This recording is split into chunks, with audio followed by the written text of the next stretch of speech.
এভাবে আর কতবার আমাকে পাগল করবি পুতুল? পুতুল চোখ বন্ধ করে অনুভব করলো হিমাদ্রির উষ্ণ নিঃশ্বাস তার ঘাড় ছুঁয়ে যাচ্ছে। আমি আমি তো শুধু চুলকাচ্ছিলাম। পুতুলের গলা কাঁপলো একটু। হিমাদ্রি হালকা হেসে তার মুখটা আরেকটু কাছে নিয়ে এলো। এক হাতে চুল সরিয়ে দিল একপাশে। তারপর ভেজা চুলের গন্ধটা গভীরভাবে শ্বাস নিয়ে নিল। চুল শুকোনো একটা সাধারণ ব্যাপার, কিন্তু তোর প্রতিটা সাধারণ ব্যাপারও আমাকে অসহ্য রকম টানে। হিমাদ্রি ফিসফিস করে। পুতুল চোখ বন্ধ করে। বুকের ভেতর ঢিপ ঢিপ শব্দ বেড়ে গেল।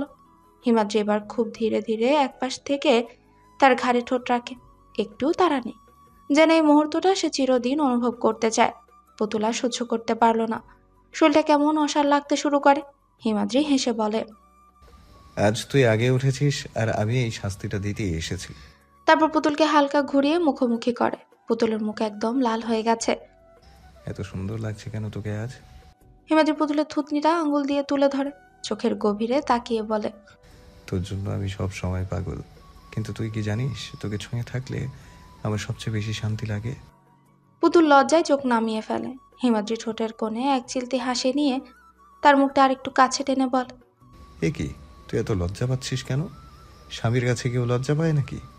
পুতুল কোনো উত্তর দেয় না, শুধু হাতের আঙুলগুলো মুঠো করে ধরে।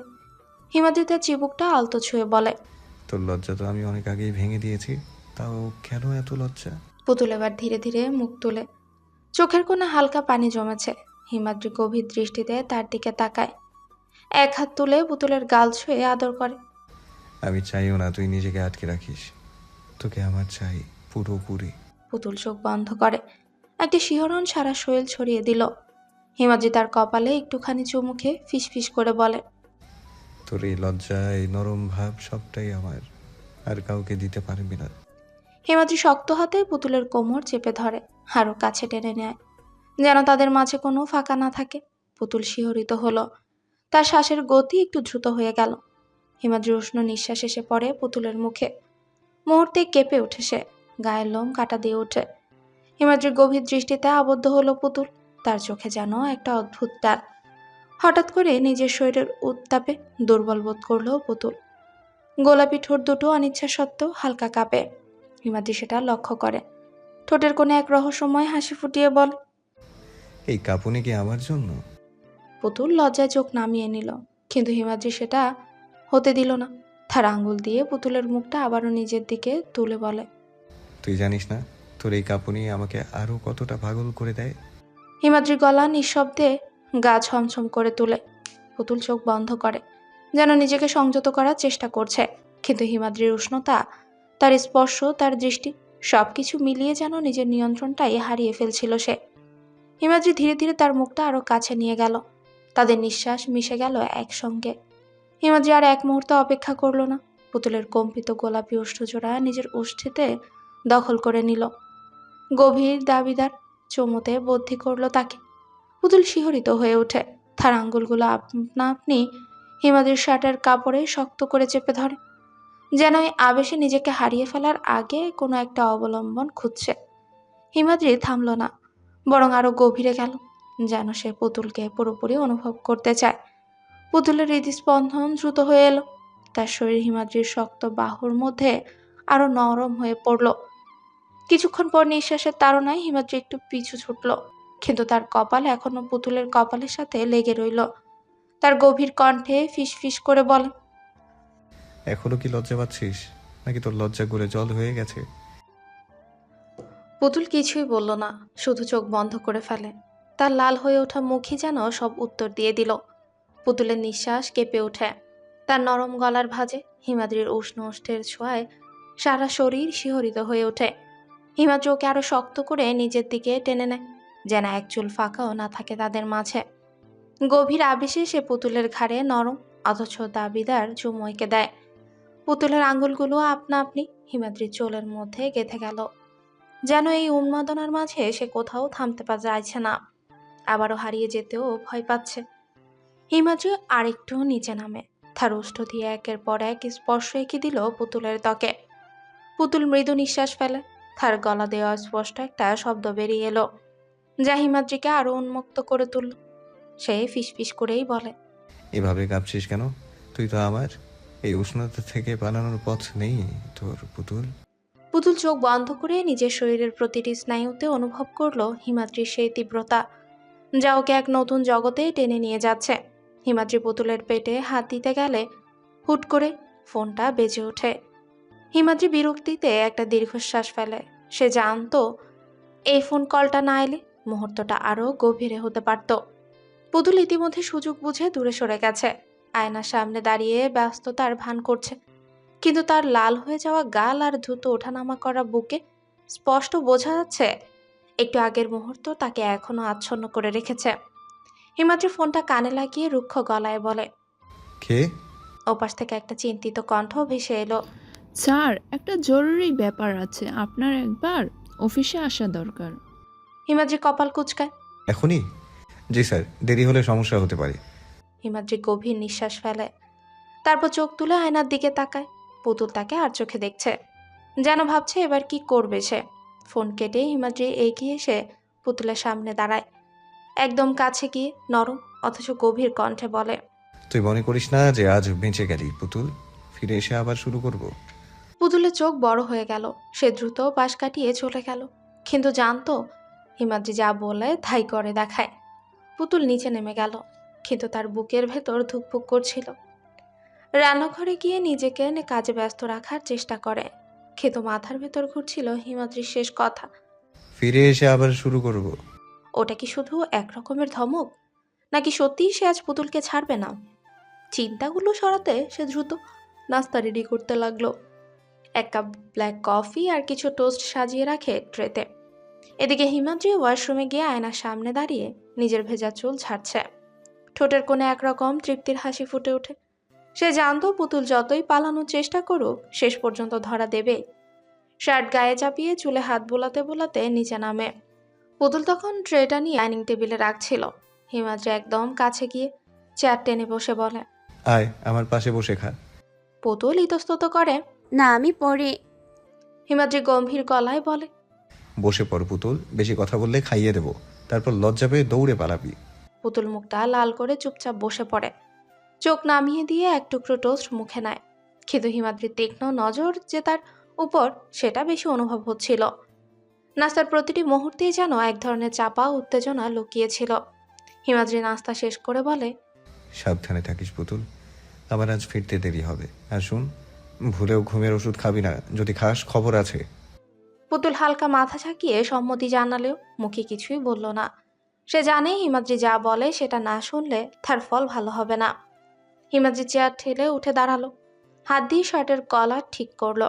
তারপর পুতুলের সামনে এসে দাঁড়ায়। তার চোখে ছিল কিছুটা শাসন, কিছুটা আদর। আমি আসার আগে ঠিক মতো খেয়ে দিয়ে নিস, বুঝলি? পুতুল নিচু গলায় বলে। হুম। হিমাদ্রি আর কিছু না বলে এক ঝটকায় পুতুলের কপালে একটা চুমু এঁকে দিয়ে বেরিয়ে গেল। পুতুল চমকে গেলেও প্রতিবাদ করলো না, শুধু চোখ বড় বড় করে দরজার দিকে তাকিয়ে রইল। হিমাদ্রি গাড়ির দরজা খুলে ভেতরে বসে ইঞ্জিন স্টার্ট করে। একবার রিয়ার ভিউ মিররে নিজের প্রতিচ্ছবির দিকে তাকালো। ঠোঁটের কোণে হালকা হাসি ফুটে ওঠে। পালিয়ে বাঁচতে পারবি না পুতুল। গাড়ি স্টার্ট দিয়ে সোজা রওনা দেয় অফিসের দিকে। পেছনে ফেলে গেল এক অনিশ্চিত সকাল আর পুতুলের সাথে কাটানো কিছু মুহূর্ত। হিমাদ্রি গাড়ির জানলা দিয়ে বাইরে তাকায়। ব্যস্ত রাস্তা, একটানা হর্নের শব্দ, রাস্তা জুড়ে জ্যাম। সময় যেন থমকে গেছে। ড্রাইভিং সিটে বসে সে একবার হাত ঘড়ির দিকে তাকায়। সময় দ্রুত এগিয়ে চলেছে, অথচ রাস্তা নড়ছে না। সে গভীর শ্বাস নিল, জানলা নামিয়ে দিল। কোলাহলের মধ্যেই তার মন পড়ে রইল বাসায় পুতুলের কাছে। আজ সকালে তার মুখের অভিব্যক্তি, চোখে মুখে লাজুক ভাব, সবকিছুই মনে পড়ে গেল। একটা ট্রাফিক পুলিশ ইশারা করতে গাড়িগুলো ধীরে ধীরে এগোতে লাগলো। হিমাদ্রি গতি বাড়িয়ে দিল, একটার পর একটা গাড়ি পেছনে ফেলে। অবশেষে অফিসের বিল্ডিংয়ের সামনে এসে থামে সে। গাড়ি পার্ক করে বেরিয়ে এলো। অফিসের দরজার সামনে দাঁড়িয়ে একটু গা ঝাড়া দিয়ে নেয়। গম্ভীর চেহারা নিয়ে লিফটের দিকে এগিয়ে গেল। ব্যস্ততা শুরু হলো আবার। মনে মনে বলল সে। কিছুক্ষণের মধ্যেই লিফটে এসে থামলো তার ফ্লোরে। দরজা খুলতেই রিসেপশনিস্ট তাকে দেখে উঠে দাঁড়ায়। স্যার, সবাই কনফারেন্স রুমে অপেক্ষা করছে। মেয়েটা বলল। হিমাদ্রি মাথা ঝাঁকালো, তার চোখে ধীরতা ফুটে ওঠে। চলো দেখা যাক আজ কি নতুন ঝামেলা অপেক্ষা করছে। সে সোজাই কনফারেন্স রুমের দিকে হাঁটতে শুরু করে। হিমাদ্রি কনফারেন্স রুমের চেয়ারটায় হেলান দিয়ে বসে আছে, মুখটা গম্ভীর, ঠোঁটের কোণে একরাশ বিরক্তি জমে আছে। সামনে টেবিলের উপর কিছু ফাইল এলোমেলোভাবে ছড়ানো, স্ক্রিনে কয়েকজন সন্দেহজনের ছবি জ্বলজ্বল করছে। তবুও এখনো তার মানুষগুলো মূল অপরাধীকে খুঁজে বের করতে পারেনি, যে তার ব্যবসা, তার গোপন জীবন আর সবচেয়ে বেশি পুতুলের ক্ষতি চায়। কতদিন লাগবে আর? এতদিনেও একটা স্পষ্ট তথ্য আনতে পারলে না? তার কণ্ঠে অস্নেহসতা স্পষ্ট। অপূর্ব একটু ইতস্তত করেই বলে, হ্যাঁ স্যার, আমরা অপেক্ষা করছিলাম আপনার জন্য। বিষয়টা জরুরি মনে হচ্ছে। স্যার, আমরা চেষ্টা করছি, কিন্তু অপরাধীরা খুবই চতুর। প্রতিবারই কোনো না কোনোভাবে আমাদের চোখ এড়িয়ে যাচ্ছে। তবে কি? হিমাদ্রি এবার চোখ তুলে তাকায়, দৃষ্টি তীক্ষ্ণ হয়ে ওঠে। নিতু সামনে রাখা ফাইলটা হিমাদ্রির দিকে ঠেলে দেয়। এটা একটা নতুন তথ্য স্যার। কিছু লেনদেনের রেকর্ড পেয়েছি, যার যোগসূত্র ওই আন্ডারগ্রাউন্ড গ্রুপের সঙ্গে মিলেছে। হিমাদ্রি ফাইলটা হাতে নেয়, চোখ বুলিয়ে নেয় কিছুক্ষণ, তারপর ঠান্ডা গলায় বলে, এই পথ ধরেই এগোতে হবে। যেই হোক, আমি চাই এবার ওর মুখোশ সরানো হোক। আর সে একটু থামে, একদম শীতল কণ্ঠে বলে, পুতুলের নিরাপত্তায় কোনো ঘাটতি হওয়া চলবে না। ও আমার জীবন, ওর গায়ে আঁচড় লাগলে কেউ রেহাই পাবে না। রুমের পরিবেশ মুহূর্তে আরো গম্ভীর হয়ে ওঠে। সবাই জানে হিমাদ্রি যখন এভাবে বলে তখন সে যা করার ঠিক তাই করে। সবাই মাথা ঝুঁকিয়ে সম্মতি জানালো। হিমাদ্রি এবার চেয়ার ছেড়ে উঠে দাঁড়ালো, চোখে মুখে এক অন্যরকম অন্ধকারের ছায়া। আমি এবার নিজে নেমেছি খেলায়। যেই পিছন থেকে সুতা টানছে, এবার তাকে খুঁজে বের করবই। তার কণ্ঠে এমন দৃঢ়তা ছিল যে কেউ কোনো প্রশ্নই তুলল না। শুধু একটাই কথা মাথায় ঘুরছিল সবার, যাকে হিমাদ্রি চৌধুরী খুঁজছে তার দিন শেষ হয়ে এসেছে। কনফারেন্স রুম থেকে বের হয়ে সে তার নিজের কেবিনে গেল। তারপর সে তার অভ্যাস মতো ল্যান্ডলাইনে ফোন করে, কিন্তু এবার কাজের মেয়েটা ফোন রিসিভ করেনি। ফোনটা রিসিভ করেছে পুতুল। ফোনটা রিসিভ হতেই হিমাদ্রি বলে, হ্যালো, তোমাদের ম্যাডাম কই? পুতুল একটু ইতস্তত বোধ করে, তারপর বলে, বলুন, শুনছি। পুতুলের কণ্ঠ শুনে সে একটু দুষ্টুমি হেসে বলে, কি ম্যাডাম, কি করেন? ভালো করে রেস্ট নিন, আমি দুপুরে আসছি। আমি আসলে কিন্তু একটু রেস্ট নেওয়ার সময় পাবে না। সকালের অপূর্ণ কাজটা সম্পূর্ণ করব। হিমাদ্রির কথা শুনে পুতুলের কান দিয়ে ধোয়া ভরিতে লাগলো, বুকের ভেতরটা কেমন করে উঠল। হিমাদ্রি ফোনটা কেটে তার কাজে মনোযোগ দিল। তার মনে মনে পরিকল্পনা ছিল দুপুরের আগে বাসায় যেতে হবে। সে দ্রুত তার ডেস্কে ফিরে গেল, ফাইলগুলো খুলে নতুন কাজে মন দিল। কিন্তু মনে এক ধরনের অস্থিরতা ছিল, কিছু একটা যেন তার মধ্যে উতলে উঠছিল, কিন্তু তা সত্ত্বেও সে নিজেকে কাজে পুরোপুরি ডুবিয়ে দিল। হিমাদ্রি বাসায় এসে ফ্রেশ হয়ে পুতুলকে বলে, পুতুল, রেডি হয়ে নে, তোকে নিয়ে বাইরে বের হব, তোর একটু রিফ্রেশ দরকার। পুতুল দ্বিমত করল না, কারণ সত্যিই তার বাইরে যাওয়ার দরকার। পুতুল আলমারিটা খুলে একটা লং জামা বের করে নিয়ে তারপর তার উপর হিজাব বেঁধে নিয়ে বের হলো। হিমাদ্রি পুতুলকে দেখে একটু মুচকি হাসি দিয়ে মাশাল্লাহ বলে তারপর তার হাতটা ধরে বাড়ির বাহিরে নিয়ে গাড়িতে উঠে বসে। গাড়ি চলছে তার গতিতে। পুতুল জানলায় মাথাটা ঠেকিয়ে বাহিরে তাকিয়ে আছে। গাড়ির হালকা দোলনি আর বাতাসের ছোঁয়া পুতুলের মনে এক অদ্ভুত প্রশান্তি এনে দিচ্ছিল। বেশ কিছুক্ষণ চুপচাপ থাকার পর সে হিমাদ্রির দিকে তাকিয়ে বলে, আমরা কোথায় যাচ্ছি? হিমাদ্রি স্টিয়ারিংয়ে হাত রেখে একপাশে তাকিয়ে বলে, রেস্টুরেন্টে যাচ্ছি। পুতুল কিছুক্ষণ চুপ করে থেকে নিচু গলায় বলে, ও, হিমাদ্রি একটু অবাক হয়েই বলে, ও মানে, এটা কেমন উত্তর? জানি না। হিমাদ্রি আর কিছু না বলে গাড়ি চালানো শুরু করে। অবশেষে তারা রেস্টুরেন্টে পৌঁছায়। গাড়িটা পার করে ওর হাত ধরে রেস্টুরেন্টে যাচ্ছিল হিমাদ্রি। পুতুল হাতটা ছাড়াতে ছাড়াতে বলে, এই, আপনি খালি আমার হাত ধরে টানাটানি করেন কেন?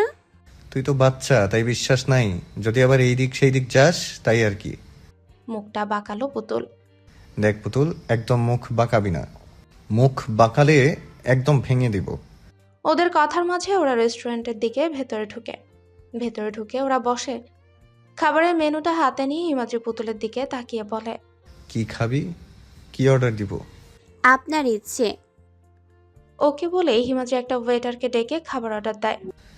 ব্রাউন রাইসের সাথে vegetable stir fry, falafel wrap, grilled chicken sandwich, lentil soup, fruit salad, fresh lemon water.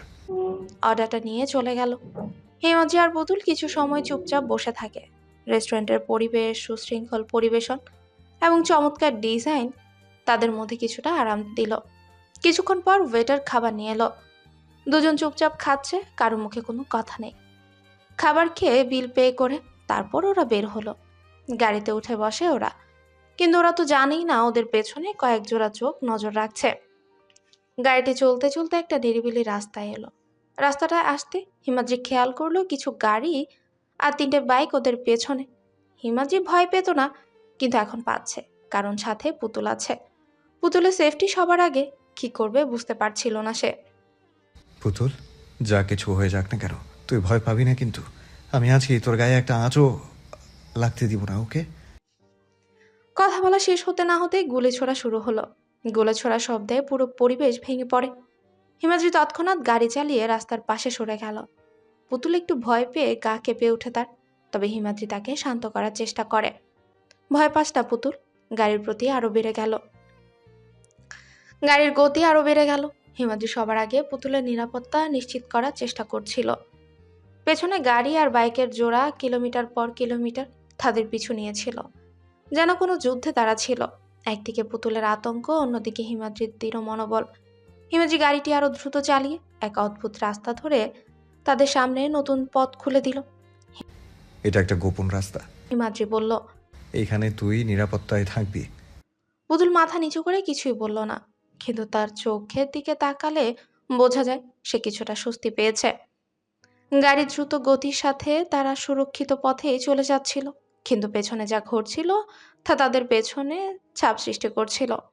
এই অদ্ভুত পরিস্থিতিতে হিমাদ্রির চোখে শুধু পুতুলের নিরাপত্তা। হঠাৎ করে একটা তীব্র শব্দে পুতুল চমকে ওঠে। একটা গাড়ির কাছে এসে লাগে, কাচের টুকরো ছিটকে পড়ে। পুতুল আতঙ্কিত হয়ে হিমাদ্রির দিকে তাকায়, তার চোখে ভয় ছিল। হিমাদ্রি ধীর হয়ে স্টিয়ারিং ধরে গাড়ি আরো দ্রুত চালাতে থাকলো। সে জানতো এই মুহূর্তে একমাত্র লক্ষ্য হলো পুতুলকে সুরক্ষিত রাখা। বাকি কিছু চিন্তা করার সময় ছিল না। কিন্তু পেছনে আগের মতোই কয়েকটা গাড়ি এবং বাইক তাদের পিছু ছিল। তাদের তাড়া থেকে রেহাই পেতে হবে। পুতুল, তুমি চুপচাপ ভাবে থাকো, কিচ্ছু হবে না। হিমাদ্রি তাড়াতাড়ি বলল। তার কণ্ঠে কোনো আতঙ্ক ছিল না, শুধু একটা দৃঢ়তা। পুতুল হাত দিয়ে গায়ের কাছে তার হিজাব ধরে, মাথাটা একটু নিচু করে বসে থাকলো, যেন কোনো টুকরো কাজ বা গুলি তাকে আঘাত না করে। হিমাদ্রি গাড়ির গতি আরো বাড়িয়ে দিয়ে একটু ঝুঁকিপূর্ণ রাস্তা ধরে, যেন সেগুলো একটু ফাঁকি দিতে পারে, তার মুখে কোনো চিন্তার চিহ্ন ছিল না, কেবল একটাই লক্ষ্য, পুতুলকে নিরাপদে নিয়ে যাওয়া। এত কিছুর পরেও পুতুলের মনে বিশ্বাস ছিল হিমাদ্রি আছে, আর হিমাদ্রি থাকতে তার কোনো ক্ষতি হবে না। গাড়ির গতি আরো বেড়ে গেল। চারপাশে বাতাসে শোষ শব্দের সাথে একটাই চিন্তায় হিমাদ্রির মাথায়, কিভাবে নিরাপদে বের হওয়া যায়। সে জানতো এরা যেই হোক পেছনে ছাড়বে না এত সহজে। পেছনের গাড়িগুলো এবার আরো কাছাকাছি চলে এসেছে, বাইকের শব্দ স্পষ্ট হচ্ছে। হিমাদ্রি দ্রুত একটা সিদ্ধান্ত নিল। সামনে একটা মোড় ছিল, যেখানে রাস্তা দুদিকে ভাগ হয়েছে। ডান পাশের রাস্তাটা ছিল অপেক্ষাকৃত সরু এবং কম ব্যস্ত। এই সুযোগ কাজে লাগাতেই হবে। স্টিয়ারিং শক্ত করে ধরে সে ডান দিকে মোড় নিল। হঠাৎ ব্রেক কষে একটু ধীর করে আবারও জোরে স্পিড তুলে দিল, যেন পেছনের গাড়িগুলো হিসাব মেলাতে না পারে। পুতুল এতক্ষণ চুপ ছিল, কিন্তু এবার আর থাকতে পারল না। ধরা গলায় ফিসফিস করে বলে, এরা কারা? হিমাদ্রি এক পলক তার দিকে তাকিয়ে বলল, আমি জানি না, তবে চিন্তা করিস না, আমি আছি। তারপর পেছনের দিকে তাকিয়ে দেখল বাইকগুলো এখনোই লেগে আছে, তবে গাড়িগুলো একটু পিছিয়ে পড়েছে।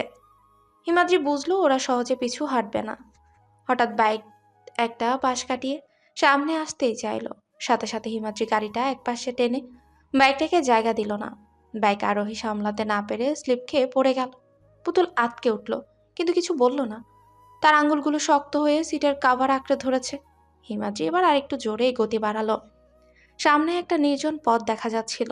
যদি ওখানে পৌঁছাতে পারে তাহলে হয়তো সুযোগ পাওয়া যাবে পালানোর, কিন্তু পেছনের গাড়িগুলো এত সহজে দমে যাওয়ার নয়। এদিকে পেছনের একটা গাড়ি জানলা নামিয়ে কে একজন আবারও গুলি ছুড়ল।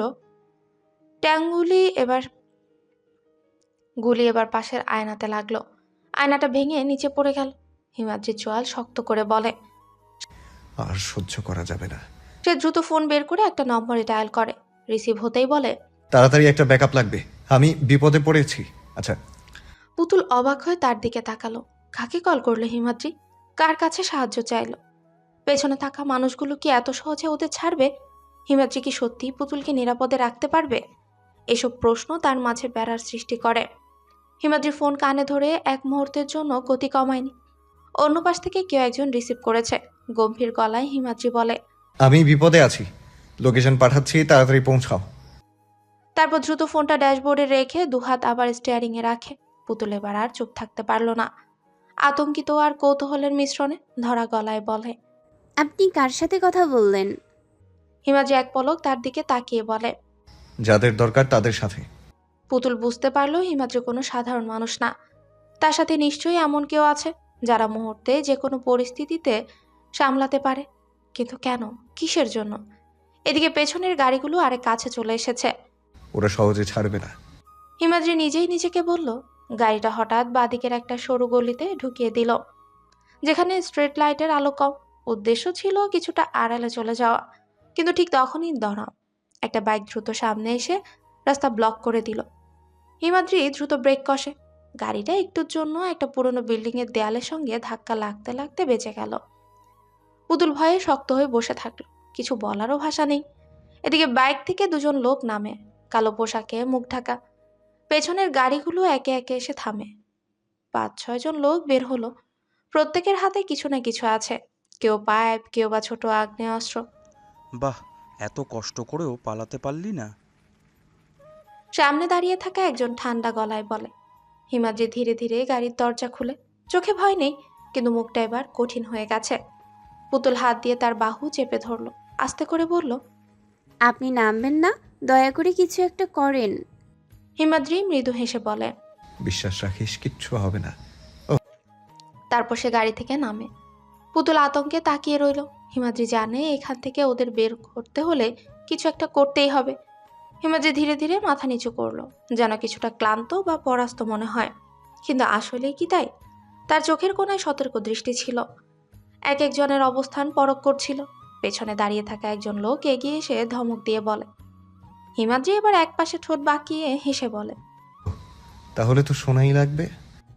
এই কথার সঙ্গে সঙ্গে সে দ্রুত এক পা তুলে নিজের জুতোর ভেতর থেকে লুকানো অস্ত্রটা বের করে আনে। একটা কালো, ছোট্ট কিন্তু মারাত্মক শক্তিশালী পিস্তল, যার একটা গুলিই কারো জন্য শেষবারের মতো নিঃশ্বাস নেওয়ার কারণ হতে পারে। ঘটনাটা এত দ্রুতই ঘটলো যে সামনে দাঁড়িয়ে থাকা লোকটা বুঝতেই পারল না। ঠাস, একটা গুলি ঠিক তার ডান হাঁটুর নিচে লাগলো। সঙ্গে সঙ্গে মাটিতে লুটিয়ে পড়েছে। তীব্র চিৎকারে বাতাস কেঁপে ওঠে। বাকিরা হিমাদ্রির এমন আচমকা হতভম্ব হয়ে গেল। পুতুল বিস্ময়ে হিমাদ্রির দিকে তাকিয়ে রইল। এভাবে হিমাদ্রি কাউকে গুলি করতে পারে সে ভাবতেই পারেনি। কিন্তু এখন সময় নেই শখ হওয়ার। একজন দ্রুত তার বন্দুক তুলতেই যাচ্ছিল, কিন্তু হিমাদ্রি তার থেকেও বেশি দ্রুত। ঠাস ঠাস, দুজন সঙ্গে সঙ্গে পড়ে গেল। একজনের কাঁধে আর একজনের হাতে গুলি লেগেছে। বাকি দুজন এবার সত্যিই ভয় পেয়ে গেল। এদিকে পেছনে থাকা বাইকের ইঞ্জিন আবারও গর্জন করলো। সম্ভবত কেউ পালিয়ে যেতে চাইছে। হিমাদ্রি এটা অনুমান করেই পেছনে ঘুরে বাইকের চাকার দিকে গুলি ছুড়ে। টায়ার ফেটে বাইকটা রাস্তার ধারে উল্টে গেল। আরোহীটা মাটিতে গড়াগড়ি খেতে লাগলো। এই অল্প সময় হিমাদ্রি একাই 4 জনকে নিস্তেজ করে ফেলেছে। পুতুল হতভম্ব হয়ে বসেছিল। সে নিজেও জানে না তার মুখ থেকে নিঃশ্বাস বের হচ্ছে কিনা। এই মুহূর্তে পেছনের দিক থেকে কয়েকটা গাড়ির হেডলাইট জ্বলে ওঠে। একটা কালো এসইউভি দ্রুত তাদের দিকে আসছিল।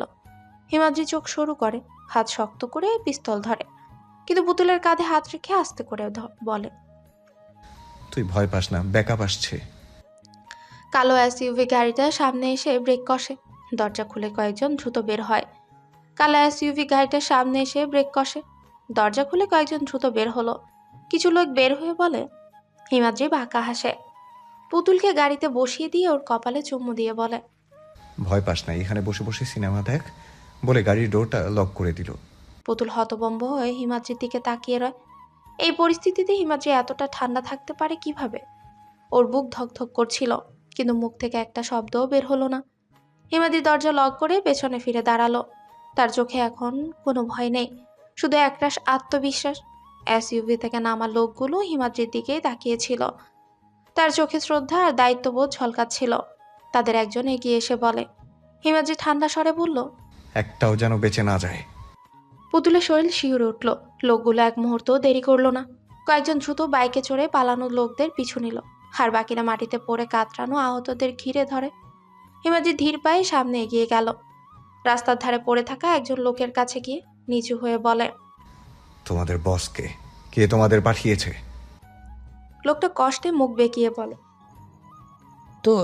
তোকে শেষ করার জন্য আমাকে পাঠানো হয়েছে, কিন্তু ঠাস।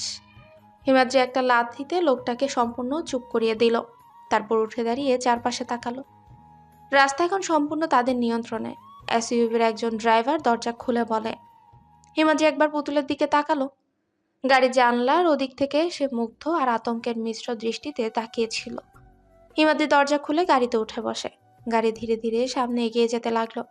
পুতুল একবার চোখ বন্ধ করলো, তারপর আস্তে করে বলল, আপনি আসলে কে হিমাদ্রি?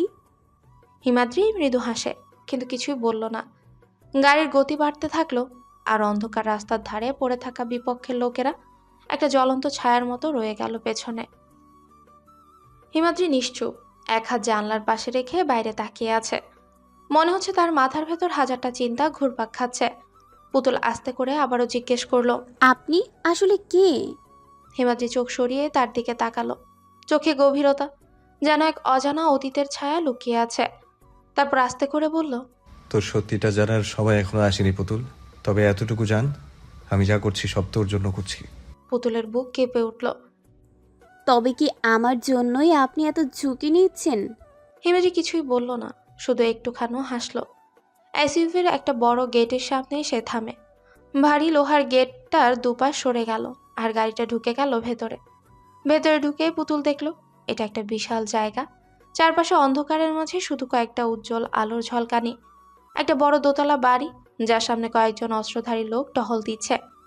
পুতুল এবার বুঝতে পারলো সে এমন একটা জায়গায় এসে পৌঁছেছে যেখান থেকে পালানোর পথ হয়তো খুব সহজ হবে না। এসইউভির দরজা খুলে দিল এক লোক। হিমাদ্রি নামলো, তারপর পুতুলের জন্য হাত বাড়িয়ে দিল। পুতুল একটু দ্বিধা করে, কিন্তু তারপর হাত ধরে। ভেতরে চল। হিমাদ্রি বলে। পুতুলের মনে হাজারটা প্রশ্ন, কিন্তু এখন প্রশ্ন করার সাহস নেই। সে শুধু ভাবছিল, এই রাত, এই অজানা জায়গা, আর তার সামনে দাঁড়িয়ে থাকা রহস্যময় মানুষটা। পুতুল চারপাশে তাকিয়ে বুঝতে পারছিল না এটা আসলে কোথায়। জায়গাটা নির্জন, অথচ ভীষণ সুরক্ষিত। বড় লোহার গেটের ভেতরে ঢোকার পর থেকে তার বুকের ভেতর অস্বস্তি বাড়তে থাকলো। এইটা কোথায়? আর আপনি আমাকে কোথায় নিয়ে আসছেন? তার গলায় এবার আতঙ্কের ছাপ স্পষ্ট। হিমাদ্রি একটু হাঁটলো। পুতুলের কথায় থেমে তার দিকে তাকালো। চোখে আগের মতোই সে রহস্যময় গভীরতা। পুতুলের কথায় হাঁটা থামিয়ে পুতুলের দিকে, পুতুলের কোমরটা জড়িয়ে ধরে নিজের সাথে মিশিয়ে নিয়ে চোখ টিপ দিয়ে বলে, রোমান্স করতে বেবি। পুতুল এতটাই হতভম্ব হয়ে গেল যে এক মুহূর্তের জন্য নিঃশ্বাস বন্ধ হয়ে আসছিল। কি কি করছেন আপনি? হিমাদ্রি বাঁকা হাসে, ওর চোখে একটা দুষ্টুমির ঝলক। রোমান্স করি বেবি। পুতুল দ্রুত হিমাদ্রির হাত সরানোর চেষ্টা করে, কিন্তু হিমাদ্রি শক্ত করে ধরে রেখেছে। এখানে এসব করার সময় না। আমাকে বলুন, আমি এখানে কেন? হিমাদ্রি এবার সত্যিই হেসে ফেলে, কিন্তু সে হাসির গভীরে কিছু একটা লুকানো ছিল। তোকে নিরাপদে রাখার জন্যই এখানে এনেছি, বুঝলি? পুতুল ভীষণ অস্বস্তিতে পড়ে গেল। সে বুঝতে পারছে না এমন একটা সময়ে মানুষ এই ধরনের কথা বলে কি করে। হিমাদ্রি কখনো ঠাট্টা করছে, আবার কখনো সিরিয়াস, কিন্তু এই মুহূর্তে তার মনে ভয় আর কৌতূহল একসাথেই খেলা করছে। হিমাদ্রি আস্তে করে ওর কোমর থেকে হাত সরিয়ে দেয়, কিন্তু যাওয়ার আগে আরেকবার চোখ টিপ দিয়ে বলে, চিন্তা করিস না বেবি, তোকে রোমান্সের চেয়েও বেশি ইন্টারেস্টিং কিছু দেখাবো। পুতুল এবার সত্যিই ঘাবড়ে গেল। মানে? হিমাদ্রি আর কিছু না বলে পেছন ফিরে হাঁটা দিল। পুতুল একটি দ্বিধায় পড়ে গেলেও তার পায়ের নিচে আর শক্তি নেই। সে জানে এখান থেকে বের হওয়ার একটাই উপায়, হিমাদ্রির রহস্যময় জগতের দরজাটা খুলতে হবে। সে ধীরে ধীরে হিমাদ্রির পেছন পেছন হাঁটা দিল। পুতুল ধীরে ধীরে হিমাদ্রির পেছন পেছন হাঁটতে লাগলো। জায়গাটা বেশ নির্জন, চারপাশে ছড়ানো ছিটানো কিছু পুরনো কাঠের বাক্স, ধুলোমাখা দেয়াল, আর দূরে একটা পুরনো ওয়্যার হাউসের মতো ভবন।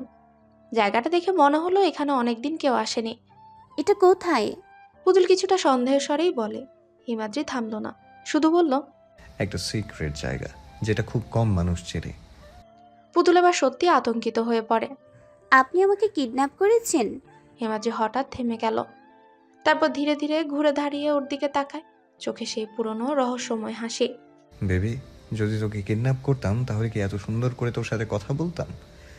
পুতুল ঠোঁট কামড়ে নিজের অস্থিরতা চেপে রাখে। তাহলে আমাকে এখানে কেন এনেছেন? হিমাদ্রি এবার পুরোপুরি ওর দিকে তাকিয়ে বলে। তোকে দেখানোর জন্য যে আমি আসলে কে। তারপর সে পকেট থেকে একটা ছোট্ট রিমোটের মতো কিছু বের করে।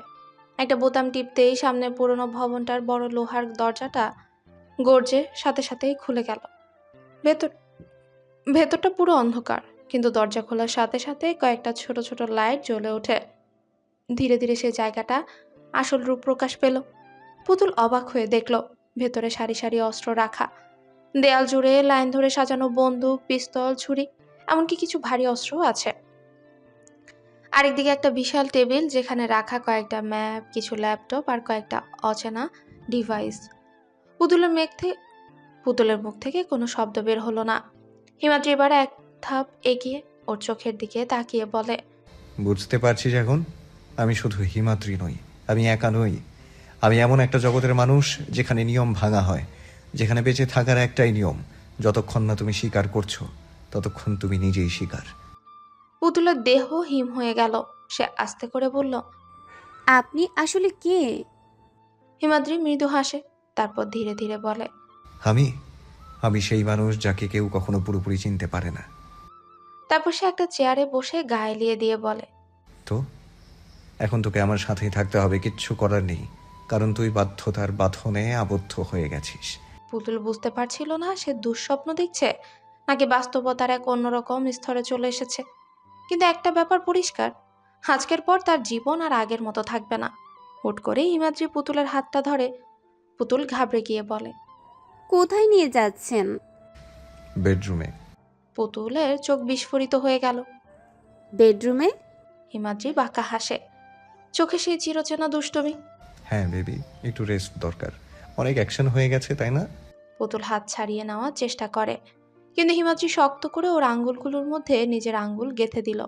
হিমাদ্রি ওকে টেনে একটা দরজার সামনে নিয়ে গেল। দরজাটা খোলার সাথে সাথে একটা নরম মৃদু আলোর ছটা ঘরের ভেতর ছড়িয়ে পড়ে। ঘরটা ছিল আলাদা ধরনের, সাধারণ বেডরুমের মতো না, বরং একটা রুচিশীল অথচ মিস্টেরিয়াস জায়গা।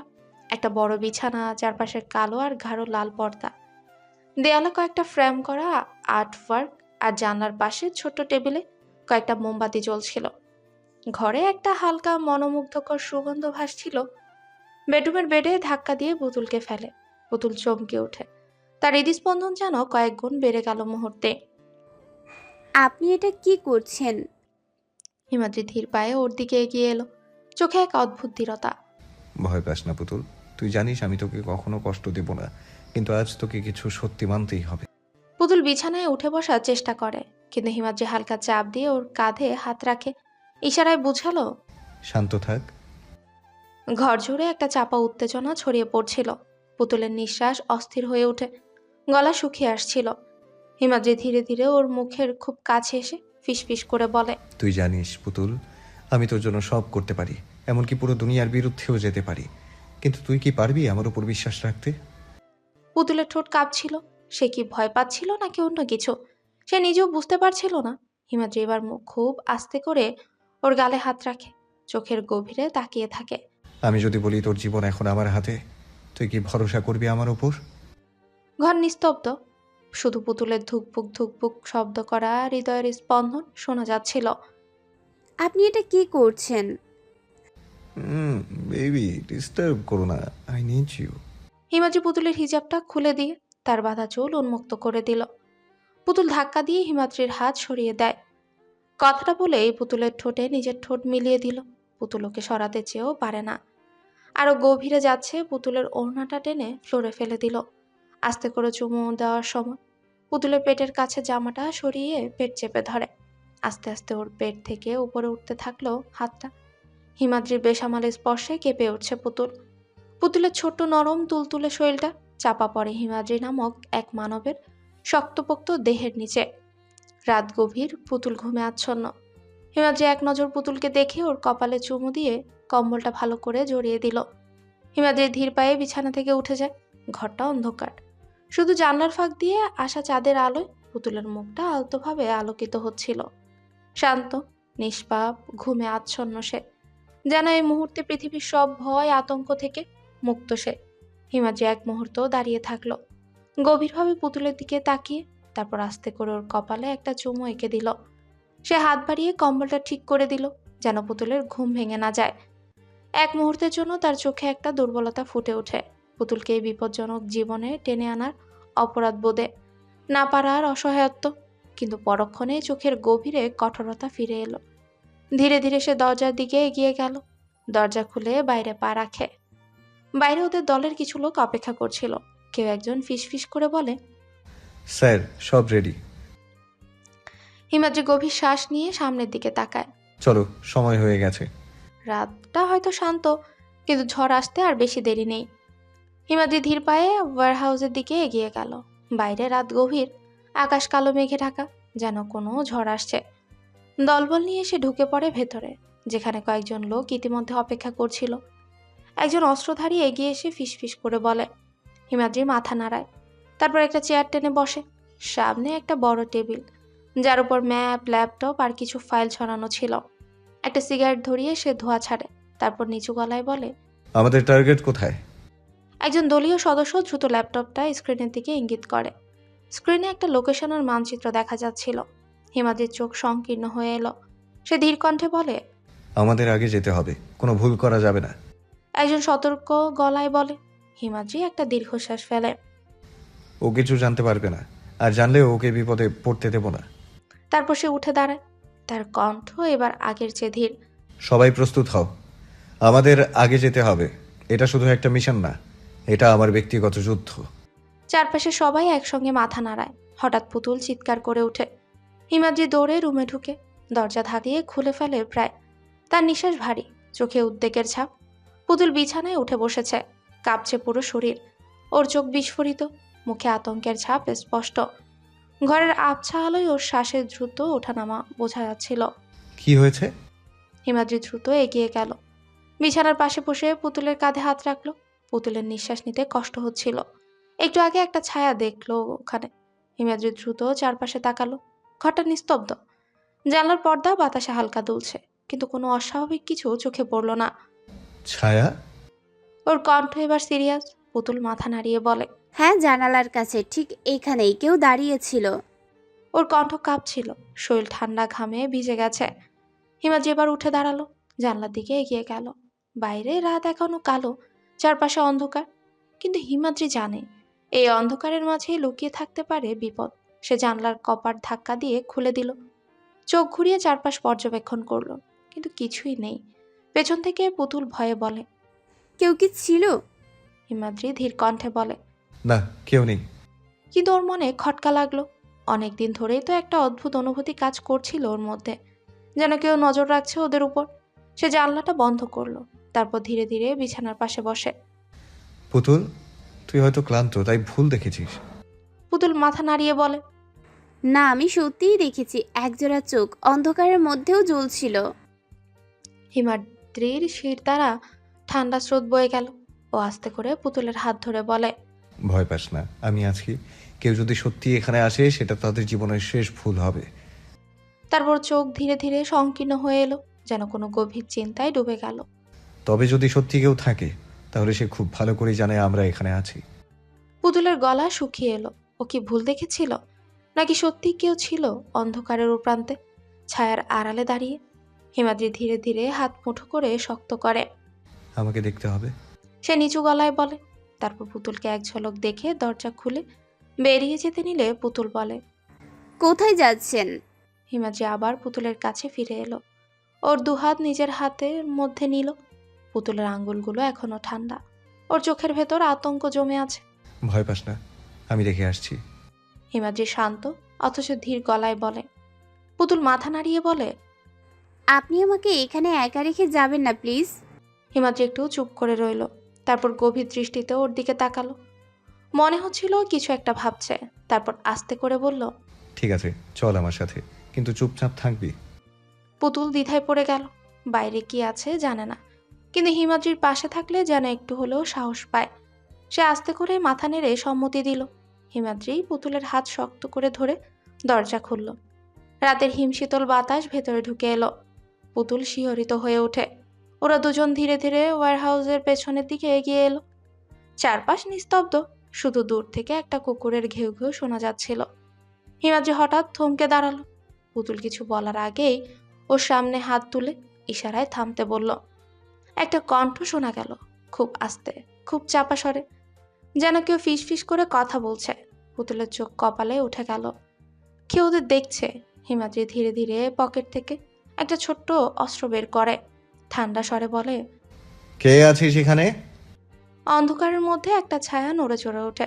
পুতুলের গলা শুকিয়ে গেল। সেই ছায়াটা হুট করে অন্ধকার থেকে বেরিয়ে এসে হিমাদ্রি এবং পুতুলের সামনে দাঁড়িয়ে পড়ে।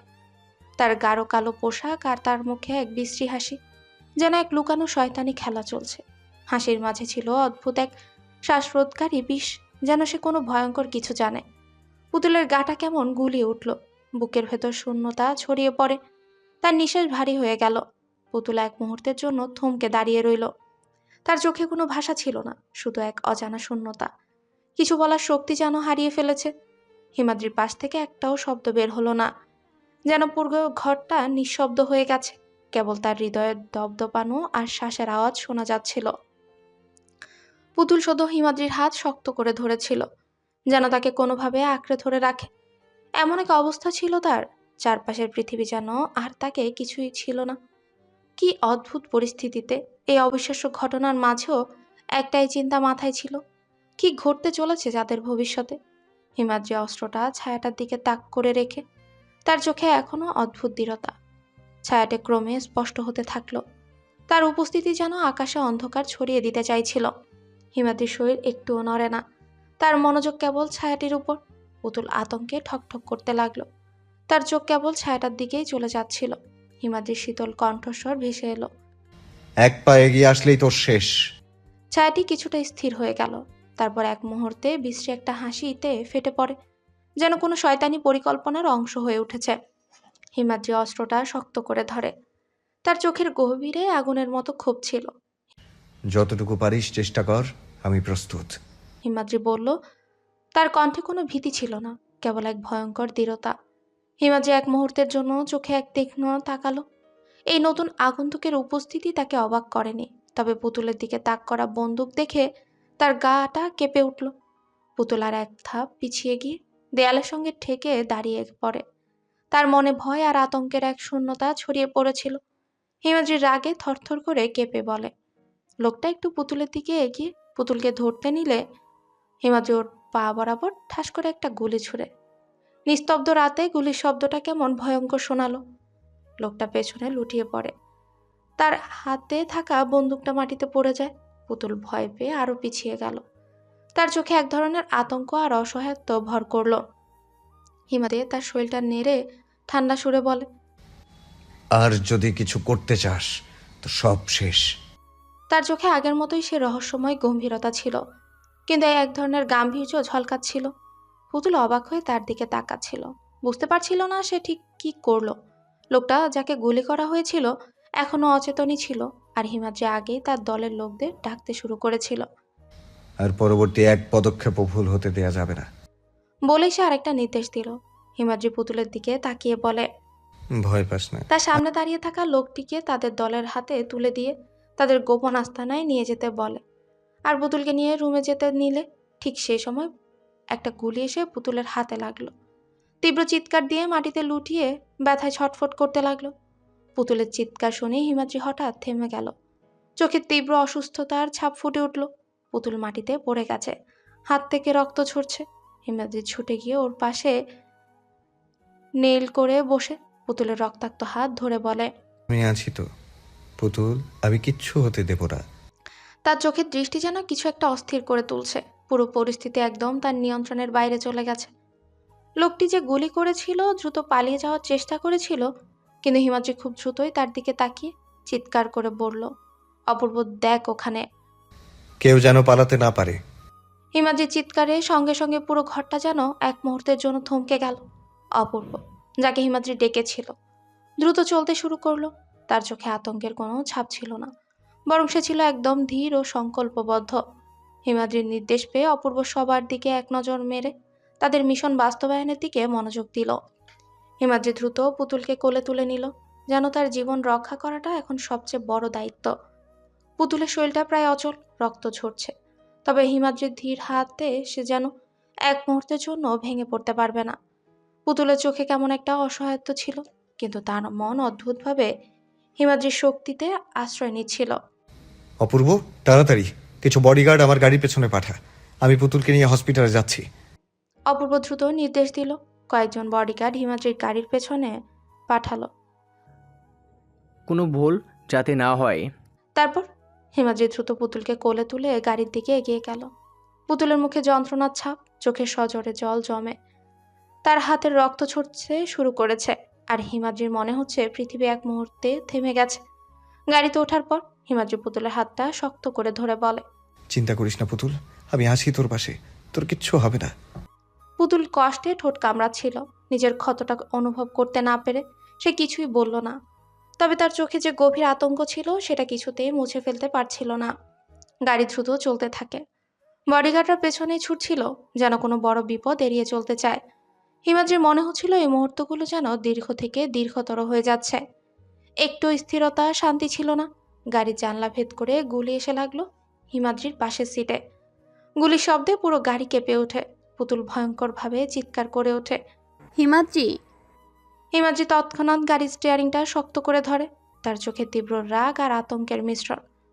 গুলি যেন কোনো এক অদৃশ্য শত্রুর হাতে শিকার হয়েছিল, এবং তা তাদের আরও এক ধাপ কাছে এনে দিয়েছে।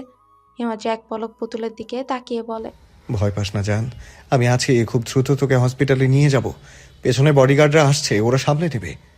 পুতুলের চোখ তখন নিভু নিভু, যে কোনো মুহূর্তেই জ্ঞান হারাবে। পুতুলের চোখের পলক যেন ভারী হয়ে আসছিল, তার শরীরটা কেমন ধীরে ধীরে অচেতন হয়ে পড়ছিল। হিমাদ্রির কথা শুনে সে একটুখানি মাথা নেড়ে ইশারা করলো, কিন্তু আর কোনো শব্দ তার মুখ থেকে বের হলো না। হিমাদ্রির বুকের মধ্যে একটা চাপ অনুভব হচ্ছিল, গাঢ় অন্ধকার এক মুহূর্তের জন্য ঘিরে ধরছিল তাকে। পুতুল, don't close your eyes, listen to me. Himadri আবারও বলল, তার কণ্ঠের মধ্যে যেন সমস্ত পৃথিবী ছিল।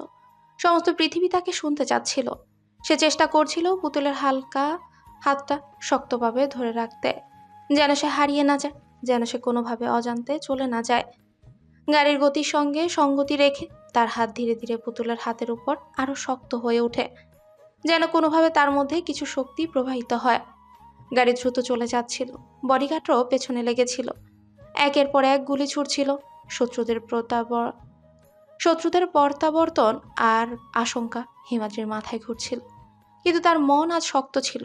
আজ তাকে পুতুলকে বাঁচাতেই হবে। পেছনে বডিগার্ডরা নিজেদের জীবন ঝুঁকিতে রেখে গাড়ির আশেপাশে লাগাতার গুলি চালাচ্ছিল, যেন হিমাদ্রি এবং পুতুলকে সুরক্ষিত রাখা যায়। গুলির শব্দ আর গাড়ির দ্রুত গতির সাথে মিলিত হয়ে একটা অবর্ণনীয় পরিবেশ সৃষ্টি হয়েছিল। হিমাদ্রি এক পলক পেছনে তাকালো, তার চোখের কোণে রাগ আর আতঙ্ক মিশ্রিত হয়েছিল। গাড়ি দ্রুত এগিয়ে চলছিল। বডিগার্ডরা প্রতিনিয়ত আক্রমণকারীদের মোকাবেলা করছিল, আর হিমাদ্রি জানতো এই মুহূর্তটি তাদের জীবনের সবচেয়ে গুরুত্বপূর্ণ সময়। অবশেষে সব বাধা অতিক্রম করে হিমাদ্রি হাসপাতালে পৌঁছালো। হৃদয় জুড়ে উদ্বেগ, শ্বাস ভারী হয়ে আসছে। পুতুলের কথা ভেবে যেন কেমন একটা শূন্যতা অনুভব করছে। হাসপাতালের করিডোরে সাদা দেয়াল, ব্যস্ত চিকিৎসক আর রোগীর স্বজনদের ছোটাছুটি, সব মিলিয়ে একটা অস্থির পরিবেশ। ওটির সামনে দাঁড়িয়ে হিমাদ্রির পা কেঁপে ওঠে।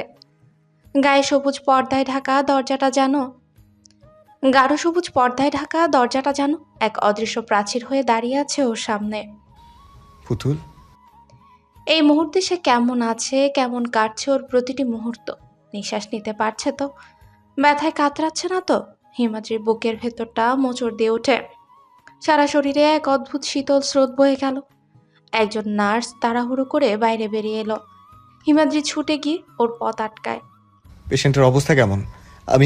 আমি ওর কথাটা বলতে গিয়েও যেন জিভে আটকে গেল। পরিচয় কি ওর?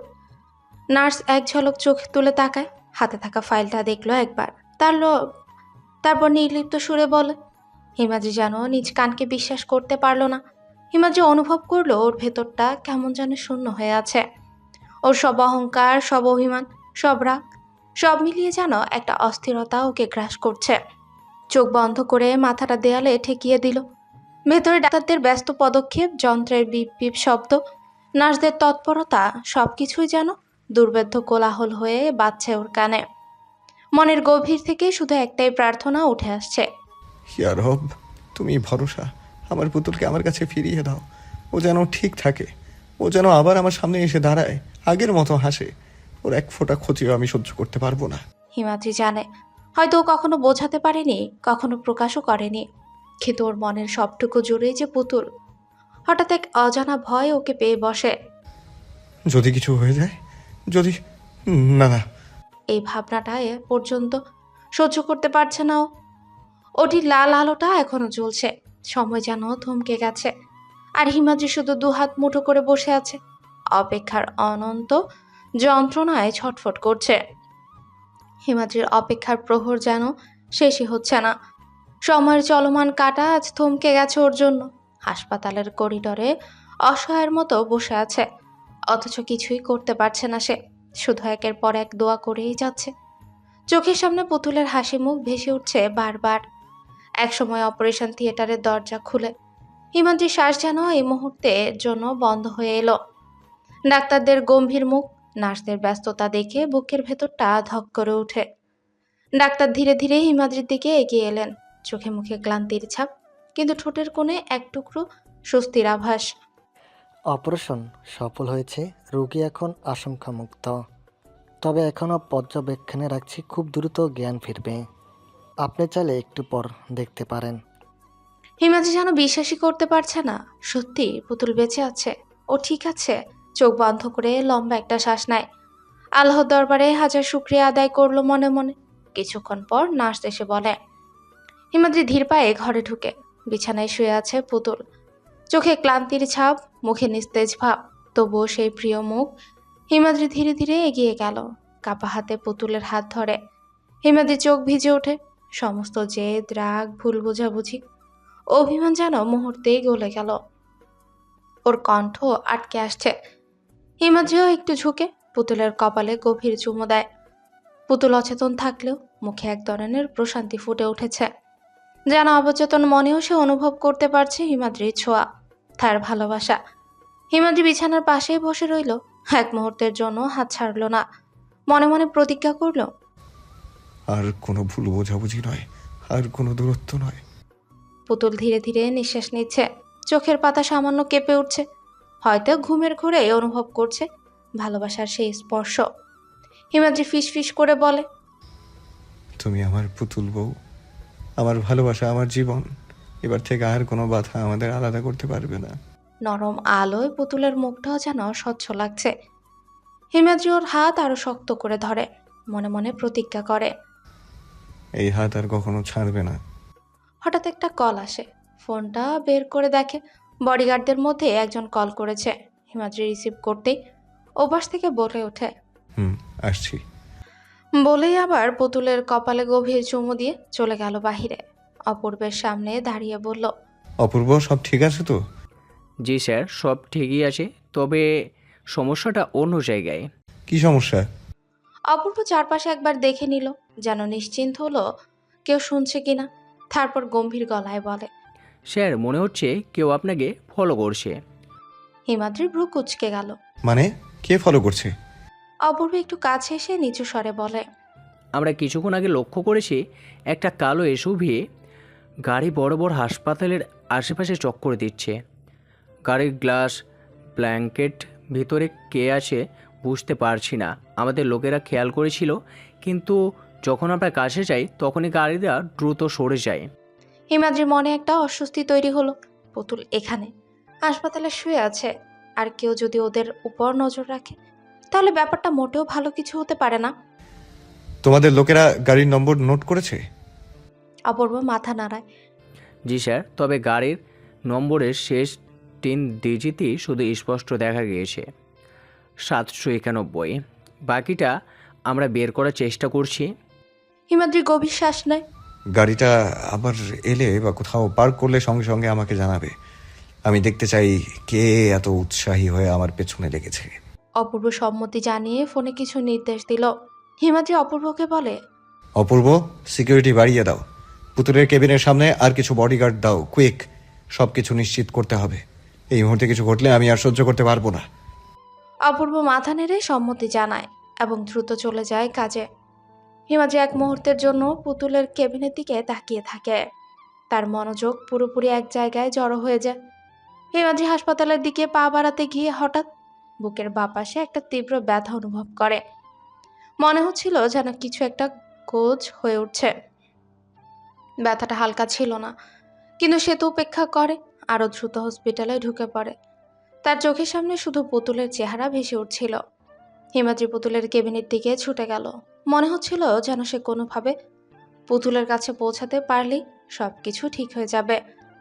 বুকের বাঁ পাশে ব্যথাটাও আরো তীব্র হচ্ছিল, কিন্তু সেই দম ছাড়ল। পুতুলের মুখের কথা, হাসি, চোখের দৃষ্টি সবকিছু মনে পড়ে যাচ্ছিল। সে জানত পুতুলের কাছে ফিরে যেতে পারলে সে সারা পৃথিবী জয় করতে পারবে। হিমাদ্রি কেবিনের সামনে এসে দাঁড়ায়, কিন্তু তখনই তার পা যেন আটকে গেল। সামনে থাকা বডিগার্ডের নিথর দেহটা দেখে তার বুকের ভেতর অদ্ভুত এক শূন্যতা ছড়িয়ে পড়ে। জীবনে এতটা ভয়, এতটা অসহায়ত্ব অনুভব করেনি সে কখনো। মনে হচ্ছিল সারা দুনিয়া একেবারে থেমে গেছে। দ্য রয়্যাল গ্রুপের সম্রাট এইচসি কাউকে হারানোর তীব্র ব্যথায় কাতর হচ্ছে। এক মুহূর্তে তার শরীর যেন ভারী হয়ে উঠল। মনে হচ্ছিল তার পরিচিত সমস্ত শক্তি, সাহস হারিয়ে ফেলছে। এই অবস্থায় পুতুলের পাশে দাঁড়ানো তো দূরের কথা, কেবল তাকে ফিরে পেতে চেয়ে সে নিজের অজান্তেই কাঁপছিল। হিমাদ্রি কেবিনের দরজা খুলে ভেতরে পা রাখতেই সেদিকে তার চোখে পড়ে। সমস্ত শরীর যেন জমে গেল। এক মুহূর্তেই সবকিছু থেমে গেল। পুতুল নেই, পুতুলের বিছানা ফাঁকা, সিটগুলো কেমন অস্থিরভাবে ছড়িয়ে ছিটিয়ে আছে। মনে হলো যেন পৃথিবীটা এক নিমিষে এলোমেলো হয়ে গেছে তার। চোখের সামনে কিছু স্পষ্ট হচ্ছিল না। এক অদ্ভুত শূন্যতা তাকে আচ্ছন্ন করে ফেলল। কেমন যেন ভাঙা ভাঙা লাগছিল। সে পা বাড়ালো, কিন্তু প্রতিটি পদক্ষেপ যেন এক ধরনের যন্ত্রণা ছিল। শূন্যতার এক তীব্র যন্ত্রণা। কোথাও যেন সঠিক উত্তর নেই, সবকিছু অদৃশ্য হয়ে গেছে। পুতুলকে কোথায় গেল? পুতুল কোথায় গেল? অপূর্ব তার পেছনেই দাঁড়িয়েছিল। তার মুখাভয়ে কোনো শব্দ ছিল না, শুধু চোখে চোখে রেখে সে হিমাদ্রিকে দেখছিল। হিমাদ্রি কিছু বলতে চাচ্ছিল, কিন্তু শব্দ বের হলো না। তার মনে হচ্ছিল যেন পৃথিবীটা দেবে যাচ্ছিল।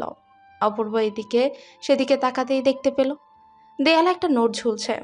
অপূর্ব দ্রুত গিয়ে সেই নোটটা হাতে নিয়ে বলে, স্যার দেখুন এইটা। হিমাদ্রি নোটটা হাতে নিয়ে পড়তে শুরু করে। চোখে অসীম উদ্বেগ, মনে অস্থিরতা। লেখা ছিল, পুতুলকে বাঁচাতে চাইলে এই ডেরায় চলে আসো, অন্যথায় তোমার প্রিয়তমাকে তুমি আর ফিরে পাবে না। সময় কম, দ্রুত আসো। পড়া শেষ করতে না করতেই হিমাদ্রি রক্তচক্ষু নিয়ে নোটটা ছিঁড়ে ফেলে। তার চোখে আগুনের দৃষ্টি, শরীরে ঝলসে ওঠা এক তীব্র রাগ।